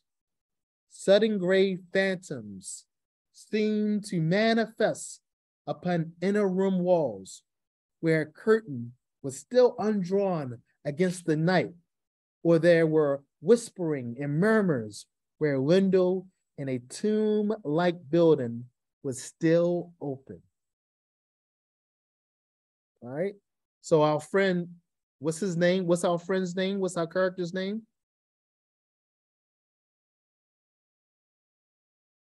What is our character's name? Ray. I'm sorry, say it again. Ray. No, the Ray Bradbury is the author. What's the character? What's the name of the man walking?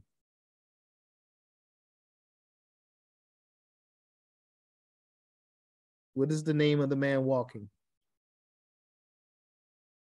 Yes, Shahad. Launder. Who? Launder. No. What's the name of the? It's in the first paragraph. What's the name of the man walking? Leonard. Leonard Mead. Mr. Leonard Mead. So we know right now that he enjoys walking, right? And he enjoys walking. Does he enjoy walking at night or during the day? Night. Night. All right. So as he's walking, does he only walk for a short period of time or a long period of time? Long. And because it tells us right in the first paragraph of the second sentence, second paragraph, first sentence, sometimes he would walk for hours and miles. Miles are longer than kilometers. We don't say miles here in Saudi Arabia, we say kilometers, right? In America, we say miles. So sometimes he would walk for hours and miles and return only at midnight to his house. So what are some of the things he sees, Omar, when he's, well, anyone, not just Omar, but anyone tell me, what are some of the things he sees as he walks?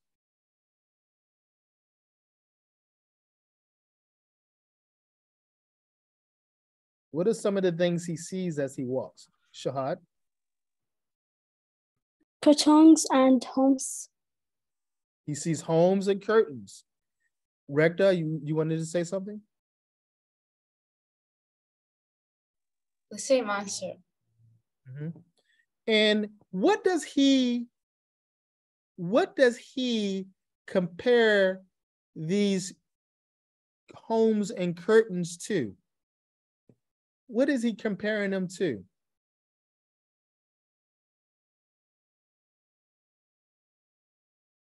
The dark windows. The dark windows, yeah, but what is he comparing the dark windows, the homes, the curtains? What is he comparing them to? When he's walking, where does he believe he's at? Where in his mind, he thinks he's where?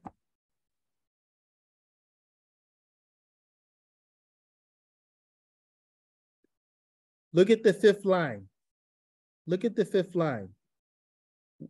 Where does he think he's walking when he's walking along the street? Graveyard. Graveyard. Why does he think he's walking in a graveyard?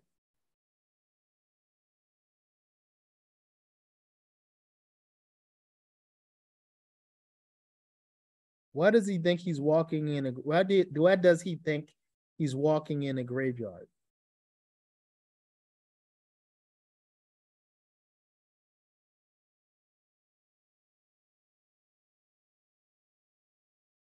Anyone know? Can anyone guess why he feels as if he's walking in a graveyard? The faintest climbers. Let's read the sentence again. Listen to me clearly. Now, mind you, it's midnight. It's late at night, right? Because he enjoys walking at night. He says, sometimes he would walk for hours and miles and return only at midnight to his house. And on his way, he would see cottages and homes. Cottages are like small houses, and homes with dark windows. And it was not unequal to walking through a graveyard where only the faintest glimmers of firefly light appeared in flickers behind the windows. Sudden, gray phantoms seemed to manifest upon inner rooms, walls, where a curtain was still undrawn against the night, or there were whisperings and murmurs where a window in a tomb-like building was still open. The light in the dining room.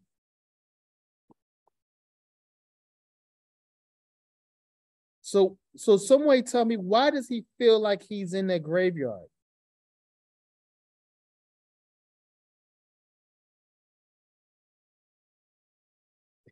I asked him to change the light in the dining room. That might be, did you open the door for the?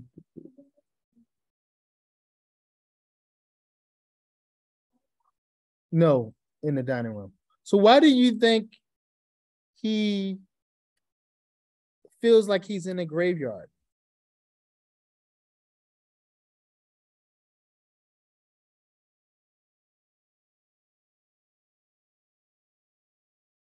And on his way, he would see the cottages and homes with dark windows. So all the windows are dark.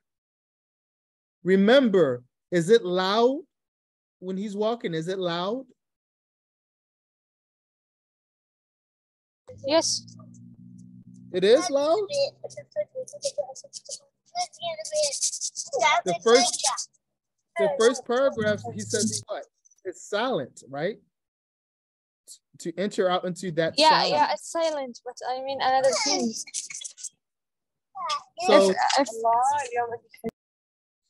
So a graveyard, is a graveyard loud or is it silent?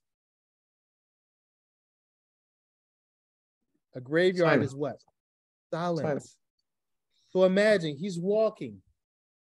Mind you, he's in a city, right? And he's walking. And he hears nothing. He doesn't hear anything. And he sees these houses that people live in. And all the windows are dark. And the only thing you can see is the flickering from a firefly. Everybody know what a firefly is? You don't have fireflies in Saudi Arabia, I don't think. I've never seen one here. You ever seen in the movies the flies that light at night? They light green or sometimes red, but mainly green. You ever seen that? No. No? Oh, you guys. No, we see in the movies. Seen it in the movies, right? In the movies? But I didn't see it in my life. Real life? Oh, yes. It's beautiful. They come out in the summer. They come out, where I'm from, they come out in the summertime. You don't really see them. You don't see them in the winter, really. But at night, it's so beautiful because you could be somewhere like in a field where it's dark and all you see is these green like lights, and it's the fireflies. It's the light emitting from the fireflies. So, and often you would see them in graveyards too. So imagine as he's walking, it's silent, there's no noise, and all he sees is like glimmers of light coming from the homes as if they're fireflies. And then often he would see these gray phantoms. These gray phantoms. What is a phantom? What's a phantom? Suddenly gray phantoms. Anybody know what a phantom is? No? A phantom is they're like ghosts. Yes. So you see these phantoms like ghosts walking in these homes. He said they suddenly seem to manifest. Manifest means they kind of just rise up in these homes. So he's seeing these images. They're not really ghosts, they're people, but in his mind, they're almost like ghosts, right? They're almost like ghosts. because he's seeing them through the window, right? And he could barely see them. That's why he calls them phantoms, ghosts, right? And then sometimes he can hear the whispers and the murmurs, lightly noise, right? And imagine you're walking and all you see these phantoms and he calls the homes. What does he call the homes? Tombs. What are tombs? What? What are tombs? What's a tomb? The last line, the next to the last line. He says, whisperings and murmurs where a window in a tomb-like building was still open. And a tomb-like building was still open. Tomb-like. What's a tomb? Where they put the... Like a music, I think. Where they put what? Like where they put the death. Dead bodies, right? Yes. Right. So where they put dead bodies, that's called a tomb. Right? So he's calling the houses that he's seeing, he's calling them tombs. And the people in the houses, they're the bodies in the tombs. Right? And he feels this way because it's dark, it's silent. So as he's walking down the street, he's looking at these houses. And he sees, and all he can see is the flickering of lights. And people who he calls phantoms or ghosts walking in the house. And sometimes he can hear the whispers. Isn't that scary?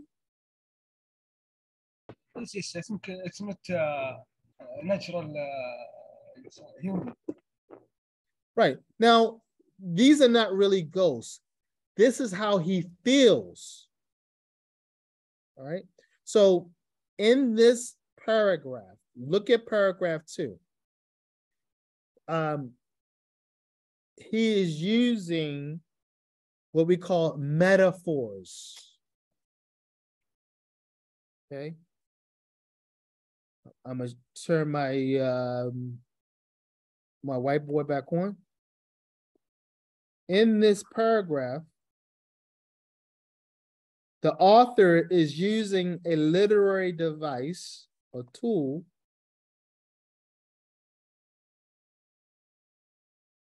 and we call it metaphors.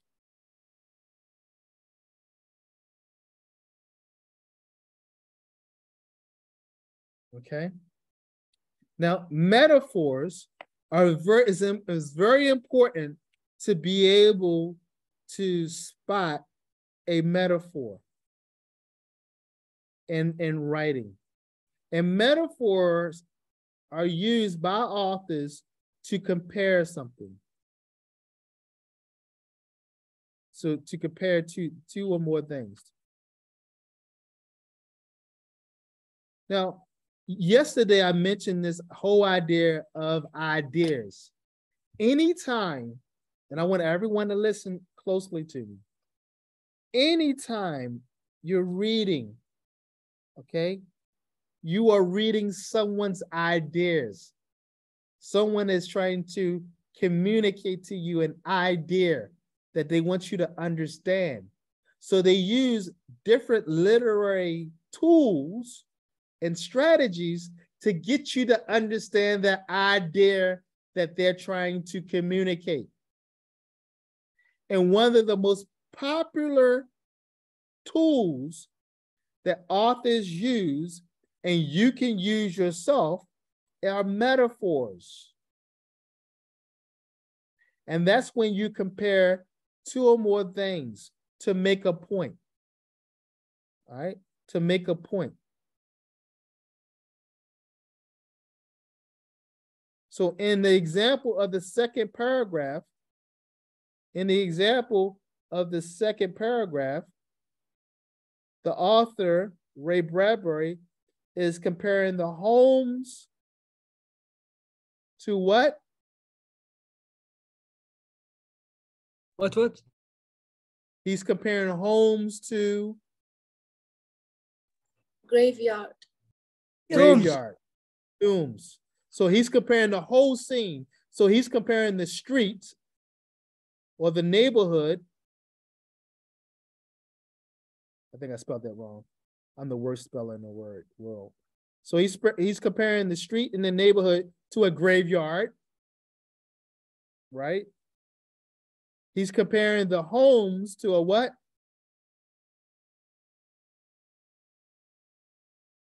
What kind of it? Tomb. To a tomb, right? Right. He's comparing the people to what?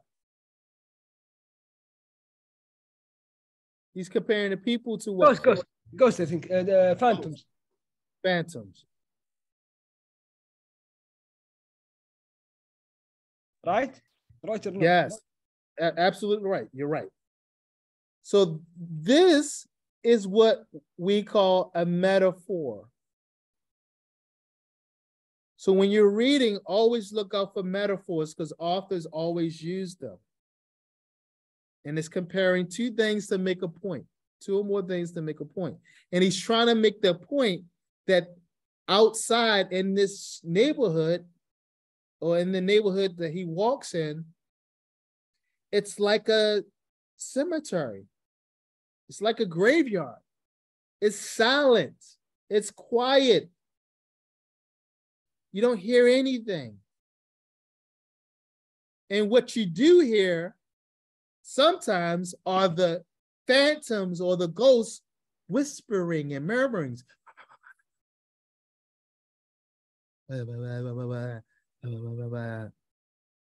the homes are so dark. The windows are dark. They look like tombs.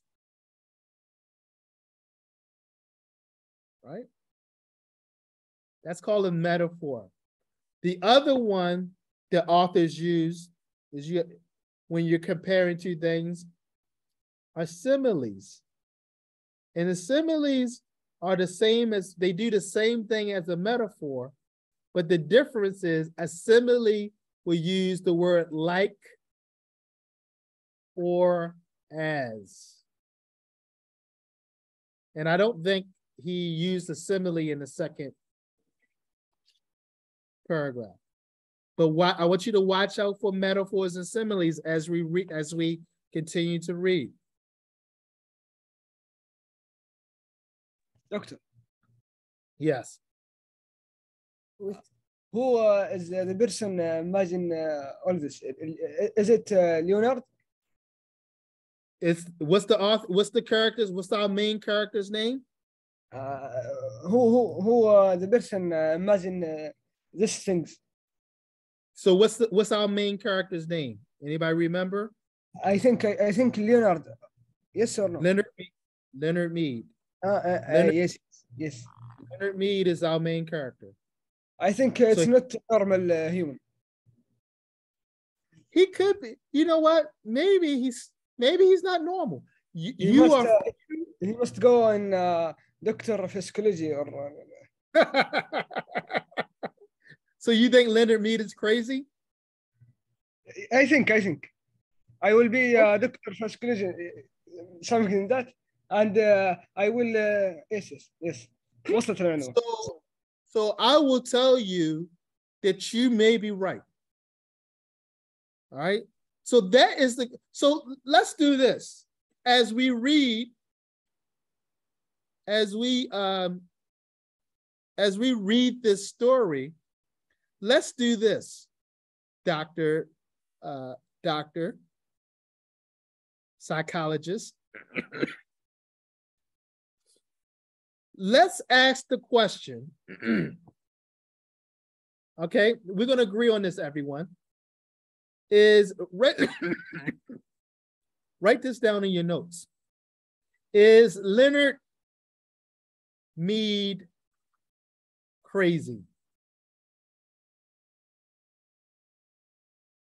That will be our main question. So that'll be our main question. I think that's a good question to ask as we read this story. Is Leonard Mead crazy? Now, my friend says he's crazy, right? This is my best buddy here. He's going to give me a plane ticket in 22 years. We're going to travel. Right? Right, Trad? Yes. Sorry. Right. What? I didn't listen to the question. So the question is, as we continue to read, is Leonard Mead crazy? As we continue to read this story, I want you to keep that in your mind. Okay. Because I'm going to continue to ask. Because that's a fair question. That's a fair question. Is he crazy? Because he's walking down the street. I agree. Right? I agree with you. He's walking down the street. What he sees is these houses and these neighborhoods. He sees a graveyard. Yes. And the homes are like tombs. And the people are like gray phantoms. And the street's a graveyard and it's quiet. And all he hears, when he does hear something in the homes, he sees it as murmurs and whispers. All right. Now, right. Our author, he's using again metaphors. Metaphors. So I want you to look out for metaphors as we read this, because we have about 3 metaphors that we have already identified. Also, I want you to look out for similes. This is when he's comparing 2 or more things using like or as. So I can say, Hanan is as pretty as a rose. As a rose. Right, Hanan?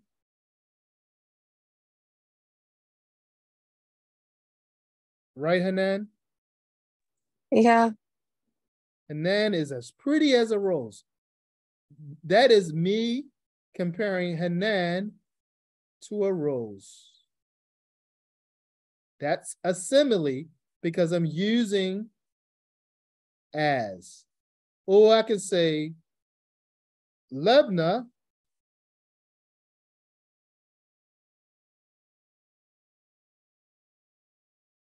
Yes. I can say Lebna is a Lebna is like a butterfly.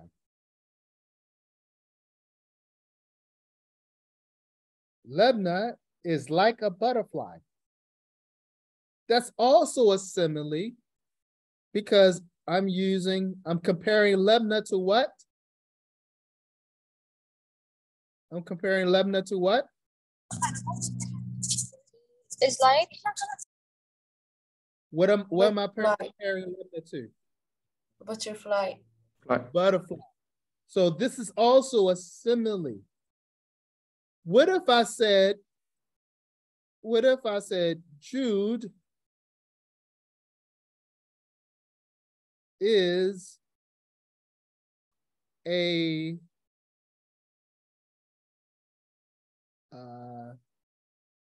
tulip? Is that a simile? If I say Jude is a tulip, is that a simile? Yes. No. That would be what? What would that be? A what? M word? What would that be? A metaphor, right? Right? Yes or no? Yes. Yes. Yes. Because I'm not using what? Like or as. I said Jude is a tulip. So that would be a metaphor, right? But if I say Hanan is as pretty as a rose, that is a simile because I'm using like or as. Or Lebna is like a butterfly. That's a simile. But Jude is a tulip, is a metaphor. What if I say Musab is as strong as a lion? Musab is as strong as a lion. What would that be?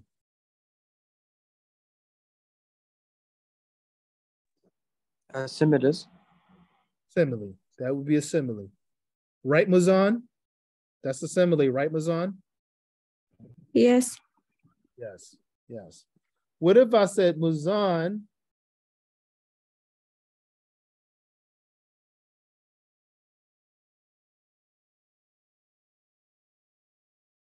Muzan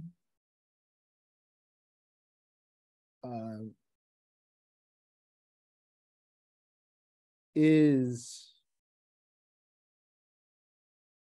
as pretty as a ladybug? What would that be?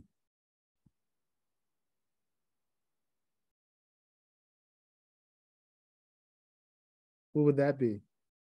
Muzan is as pretty as a ladybug.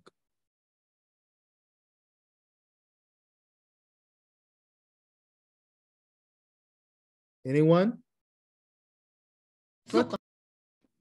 Family. Simile. If I said trad, yes, is built like I'm not the a battleship. what? Can you repeat? If I said trad is built like a battleship, what would that be? I think simile. Yes. Simile. Very good. Thank you. So you guys see the difference between simile and metaphors?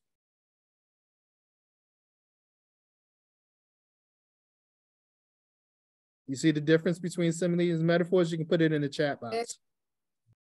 Right? Right? If you don't understand something, please let me know. Just raise your hand and say, I don't know what you're talking about, okay? Don't sit here and not know. Okay? So if something doesn't make sense to you, just raise your hand and tell me. Okay? Mohammed, can you give me a simile? Yes. Can you give me a simile? Can you create a simile? I'll write it for you. No, I You try? You don't understand? Omar. Mister, I didn't understand the metaphors. Metaphor. So metaphor is when you do not use like an as. So both similes and metaphors are strategies authors use to compare two or more things. Okay. And if we remember, the author in this story, he compared the street with the graveyard, or the neighborhood with the graveyard, as to a graveyard, and homes to tombs, and people to ghosts and phantoms, right? But he did not use like a as, so it's called a metaphor. But when you use like a as to compare two things, we call them similes. So a metaphor would be Omar is a king. That would be a metaphor. Well, Omar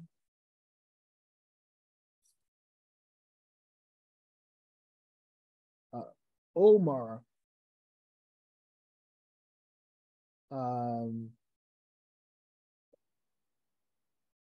Omar drives the way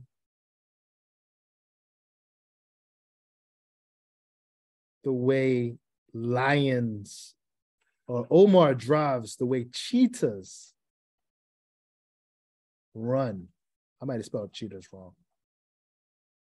So Omar drives the way cheetahs run.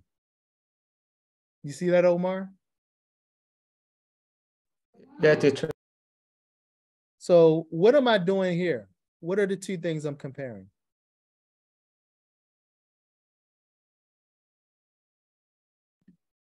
Can you repeat that, please? So look at the The sentence. question? Omar drives the way cheetahs run. Right? You see that sentence? Yeah. Omar drives the way cheetahs run. Right? Right. Okay. What are the two things? What am I comparing? What two things am I comparing?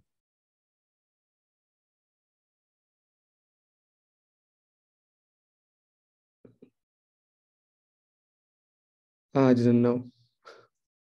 Okay.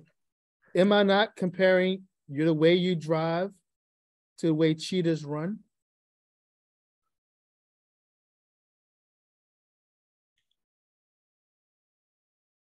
Huh? Do you see that? Yeah. You see, Omar drives the way cheetahs run. So I'm really saying what? You can infer, or you can draw the conclusion that I'm saying what? I'm drives the cheetah runs. Right. So I'm saying that, do cheetahs run fast or slow? Fast. Fast. So what am I saying about your driving?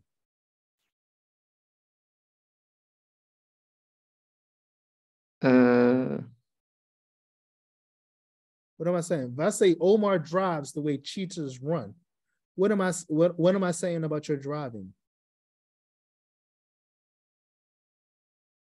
Good driving. Good driving. Can anybody help Omar? If I say that Omar drives the way cheetahs run, what am I saying about Omar's driving?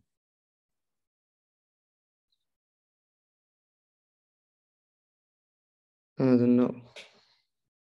Slow tread, not slow. Are cheetahs fast or slow? Everyone, are cheetahs fast or are they slow? Fast. Fast. Fast. In fact, they're the fastest animal on earth, I believe. Right? I believe they're the fastest animal on earth. So if cheetahs are fast, and I say Omar drives the way cheetahs run, what am I saying about Omar's driving? Fast. That he does what? Slowly, I think, slowly. No, not slow. He drives what? Okay. Fast. Fast. Okay. He drives fast. You guys are going to have to work on this because this is very important to have reading comprehension. Okay. This is why I want you guys to start reading. Please sign up for the read theories. Remember, I showed you that at the bottom of the Google Classroom so you can practice your reading comprehension. Okay.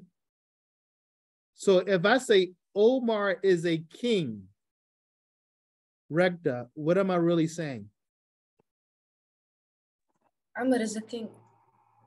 I mean, Omar is a king. What am I really saying? You are saying that Omar is a king. Yeah, but go deeper. Is he really a king? No, he isn't. All right. So I'm comparing Omar to a king, right? I'm comparing these two things, Yes, right? yes. So if Omar is not really a king, but I say Omar is a king, Yes. what am I really saying? What am I really saying? Omar is like a king, maybe. It's like, meaning what? Yes. Maybe he has good leadership. Yes, maybe. Right? He has a he has a good way of talking. Right? That maybe I'm saying he's strong. Right? Yes. Right? We call this is a skill that we call inference. All right? In academic world, and even in life, forget the academic world, you have to be able to infer, because everything in life is not written out for you clearly. Sometimes people mean something and you got to be able to read what they really mean. They'll say one thing but mean something else. So everything in life is not literal. Right? In fact, most things in life is not literal. Most things in life is not literal. And what I mean by literal means straightforward. Like Omar is a king. Well, he's not a king. Right? But what I'm really saying is he has good leadership. Or I say Omar drives the way cheetahs run. Now, Omar is not a cheetah, obviously. And I'm comparing his driving to the way cheetahs run. So I'm saying that Omar drives really fast. Right? Both of these are called metaphors. Metaphors. If I'm comparing two things and I use like or as, these are similes. Sir? So, now I understand that. Thank you. Okay. What if I say Jude is a tulip? What do I mean by that? Do I mean that she's a flower? What do I mean if I say Jude is a tulip? She has beautiful. She's like beautiful. Beautiful. All right. All right. So Jude is a tulip. Is that a simile or is that a metaphor? Metaphor. Metaphor. Hanan is as pretty as a rose. Is that a simile or is that a metaphor? Similarly, I think. Simile. Tread is built like a battleship. Rah. Is that a simile or is that a metaphor? Simile. Simile. What do I mean if I say Tread is built like a battleship? What do I mean? You mean simile, I think. Yeah, it's a simile, but what do I mean by that? What does that mean if I say Tread built like a battleship? Strong. He's strong, right? He has big muscles. Right? Yes, yes. Strong, right? I'm strong. So, You mean I am strong. right. Now, Oh, now it's important. Now, here's the key. I want everyone to listen. I want everyone to listen. In academic writing, we want to stay away from similes and metaphors. Okay? So I don't want you writing similes and metaphors in academic writing, because as I told you yesterday, I want you to write straightforward. I want you to write literally. All right? In academic writing. However, when you hear similes and metaphors, I want you to be able to understand what the person is saying. That makes sense?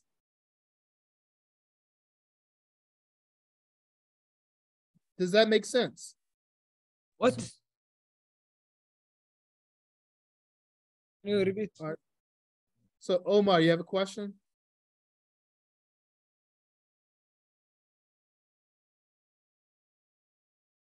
Rector, do you have a question? Teacher.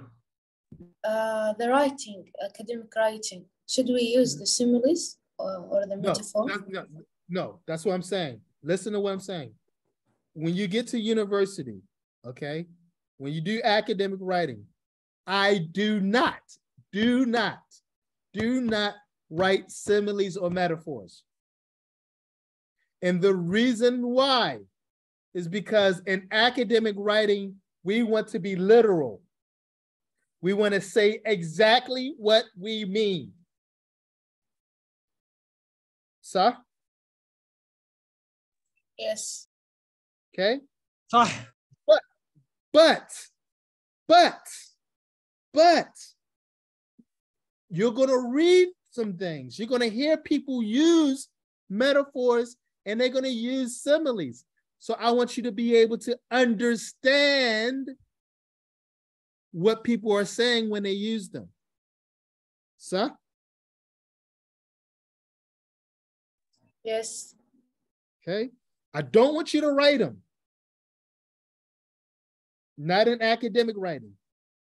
You're writing a letter to your friend, okay, no problem.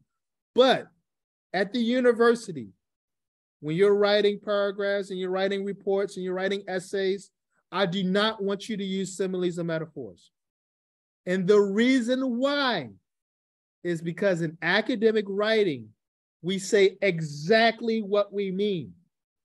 So instead of saying Omar is a king, in academic writing, we say Omar is a good leader. Omar has great leadership abilities. Instead of saying Jude is a tulip, we would say Jude is beautiful. Instead of saying Trad is built like a battleship, we would say Trad has a muscular physique. Make sense? Yes. Yes. Yeah. It's important. It's very important that you begin to understand similes and metaphors because people use them all the time. And the best way is to read so you can start to understand the different situations. But more importantly, understand that authors and writers and people, they use this literary device or this strategy called similes and metaphors. And both of them are comparing two things to make a point, two or more things to make some type of point. Remember, always go back to this idea that everything that you do at the university is based on idea or ideas. Everything in life is based on idea or ideas. So I want you guys to start now understanding what people are saying when they say certain things. And if you don't understand and you're in front of the person or you're able to, ask them what they mean. See, I'm sorry, I don't know what you mean by I am a tulip. I don't know what you mean by I drive like a cheater's run. If you don't understand that, begin to ask the questions, start asking questions. This, again, I want everyone to start using read theory because read theory will have these similes and metaphors and it will ask you questions about these similes and metaphors and other reading comprehension strategies. This is a great way to improve your English. And not more importantly than improving your English, but improving the way you think. صح؟ صح. Right. All right. All right. Time is flying. It is 3:15. 55 now. So let's stop there because I didn't give you a break. No one log off yet. I want you to do the homework for this weekend. Don't be shy to ask. That's right, Trad. The homework for this weekend is I want everyone to log on into Read Theory. The link is in the Google Classroom at the bottom of the Google Classroom in the classroom link. At the link is a tab that says Resources. It says Read Theory. I want you to sign up for Read Theory using that link and code that's in the Google Classroom. I want everyone to do at least 5 Read Theory quizzes this week. And I can tell because it's going to be linked to my account. So I know how many you're doing because I get a report every time you do one. So I want everyone to do 5. How many, Hanan? How many do I want you to do, Hanan? What? How many Read Theories do I want you to do? 5. 5. Mazan, how many Read Theories do I want you to do? 5. All right. So log on, do the Read Theories. All right. The Read Theories are going to help you begin to improve your reading comprehension, because this, out of the 10 years that I've been here at the in Saudi Arabia, reading comprehension is the one thing students don't do well in. Okay. And you cannot be a good writer if you cannot comprehend well. Comprehension and reading comprehension and good thinking creates a great writer. Okay. Writing is the last thing. Reading and understanding and thinking helps you and creates a good writer. Sir? All right. All right. So before you log off, we will continue the Pedestrian next week. All right. If you want, you can type in the Pedestrian on YouTube and you can listen to the story now, this weekend, if you want to, so you can read and listen and understand the story. So next week, when we go back, you'll have more information about the story. All right. So all you have to do is just type in, I might even put a link in the Google Classroom. In fact, I will do that. I will put a link in the Google Classroom for you so you can, in fact, there it is right there. Is that it? Yeah. In fact, I'll do a better one.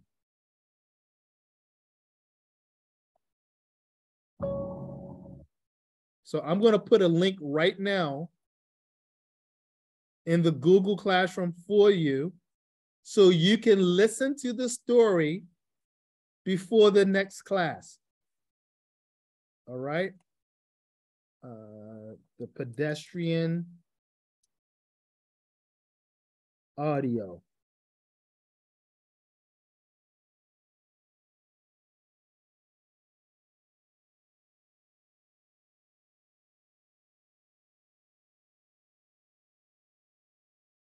All right. And then I'll put that in under the, I'm gonna put this under the short stories tab. Okay.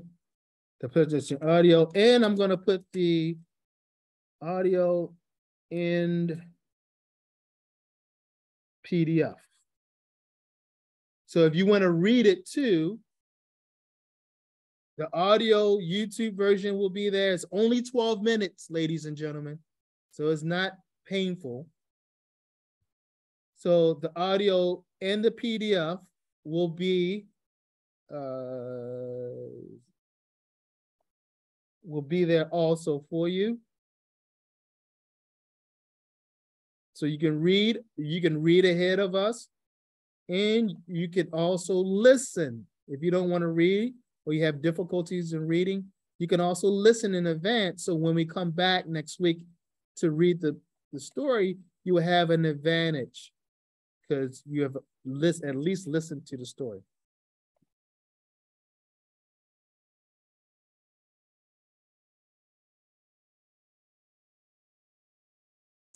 Teacher, also I have a question. All right, give me 1 second. Let me just do this before I Yeah, answer your question. All right, so that is in the Google Classroom for you now under short stories. All right, the Pedestrian. And then I got to do this really quickly. And then I'll answer your question. Give me 1 second. Then I want to do that. And I want to do attendance. This will be our 3 attendance. So everyone should have done, if you've been in every hour, you should have done hours 1, 2, and 3 attendance. And it's important that you do this because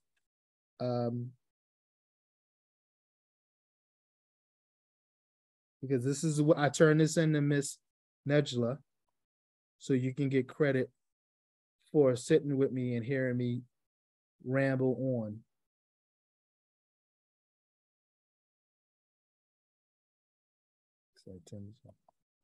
All right, so make sure you do hour 3 under the attendance tab.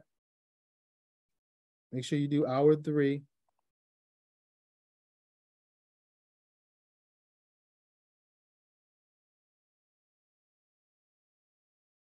All right, what's the question you have? Who had the question? Jude, you have a question? I mean, not Jude, but Lebanon. Yes. You have a Yes, teacher.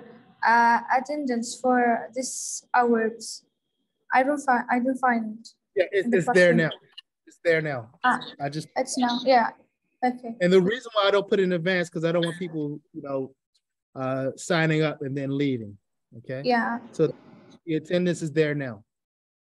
All right. Any other questions? So here's your homework. Your homework is that you're gonna sign up for Read Theory using the link in the Google Classroom under resources. You're gonna do 5 quizzes. 5. 1, 2, 3, 4, 5. You're gonna do 5 quizzes. Also, you can read in advance and you can also listen to the story, The Pedestrian. So when we come back on Sunday, you already have listened to the story. Yes, Shahad. Doctor, I'm into the classroom and I didn't find the link.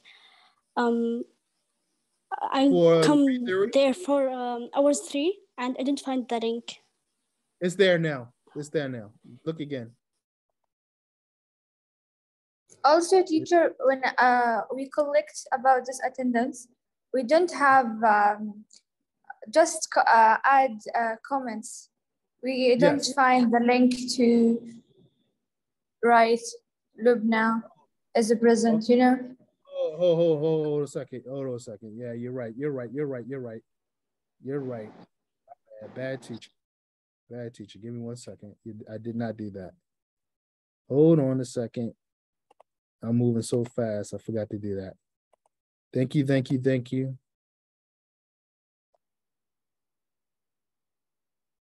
me 1 second. It'll be up there in a second.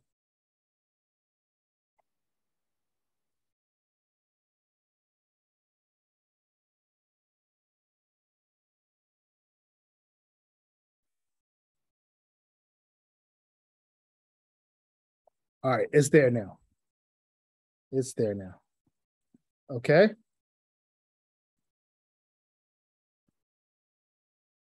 Any other questions? No. All right. I want everyone to have a safe weekend. I want you to do the Read Theory. All right. As homework. And try to listen to The Pedestrian on audio. And you can also try to read ahead. Okay. Try to listen to as much English as you can this weekend. Listen to the news. Watch a movie in English. Watch cartoons. If your English is low, all right, if your English is low, watch cartoons. Okay. Watch cartoons in English. Okay. All right. Any other questions? No questions? Have a good weekend. We will see you next Sunday, inshallah. Inshallah. Ma salama. Assalama. Thank you, teacher. Nice Thank you. to meet you this weekend. Nice. It'll be a pleasure. My pleasure. I love you, teacher. Goodbye. All right. Goodbye.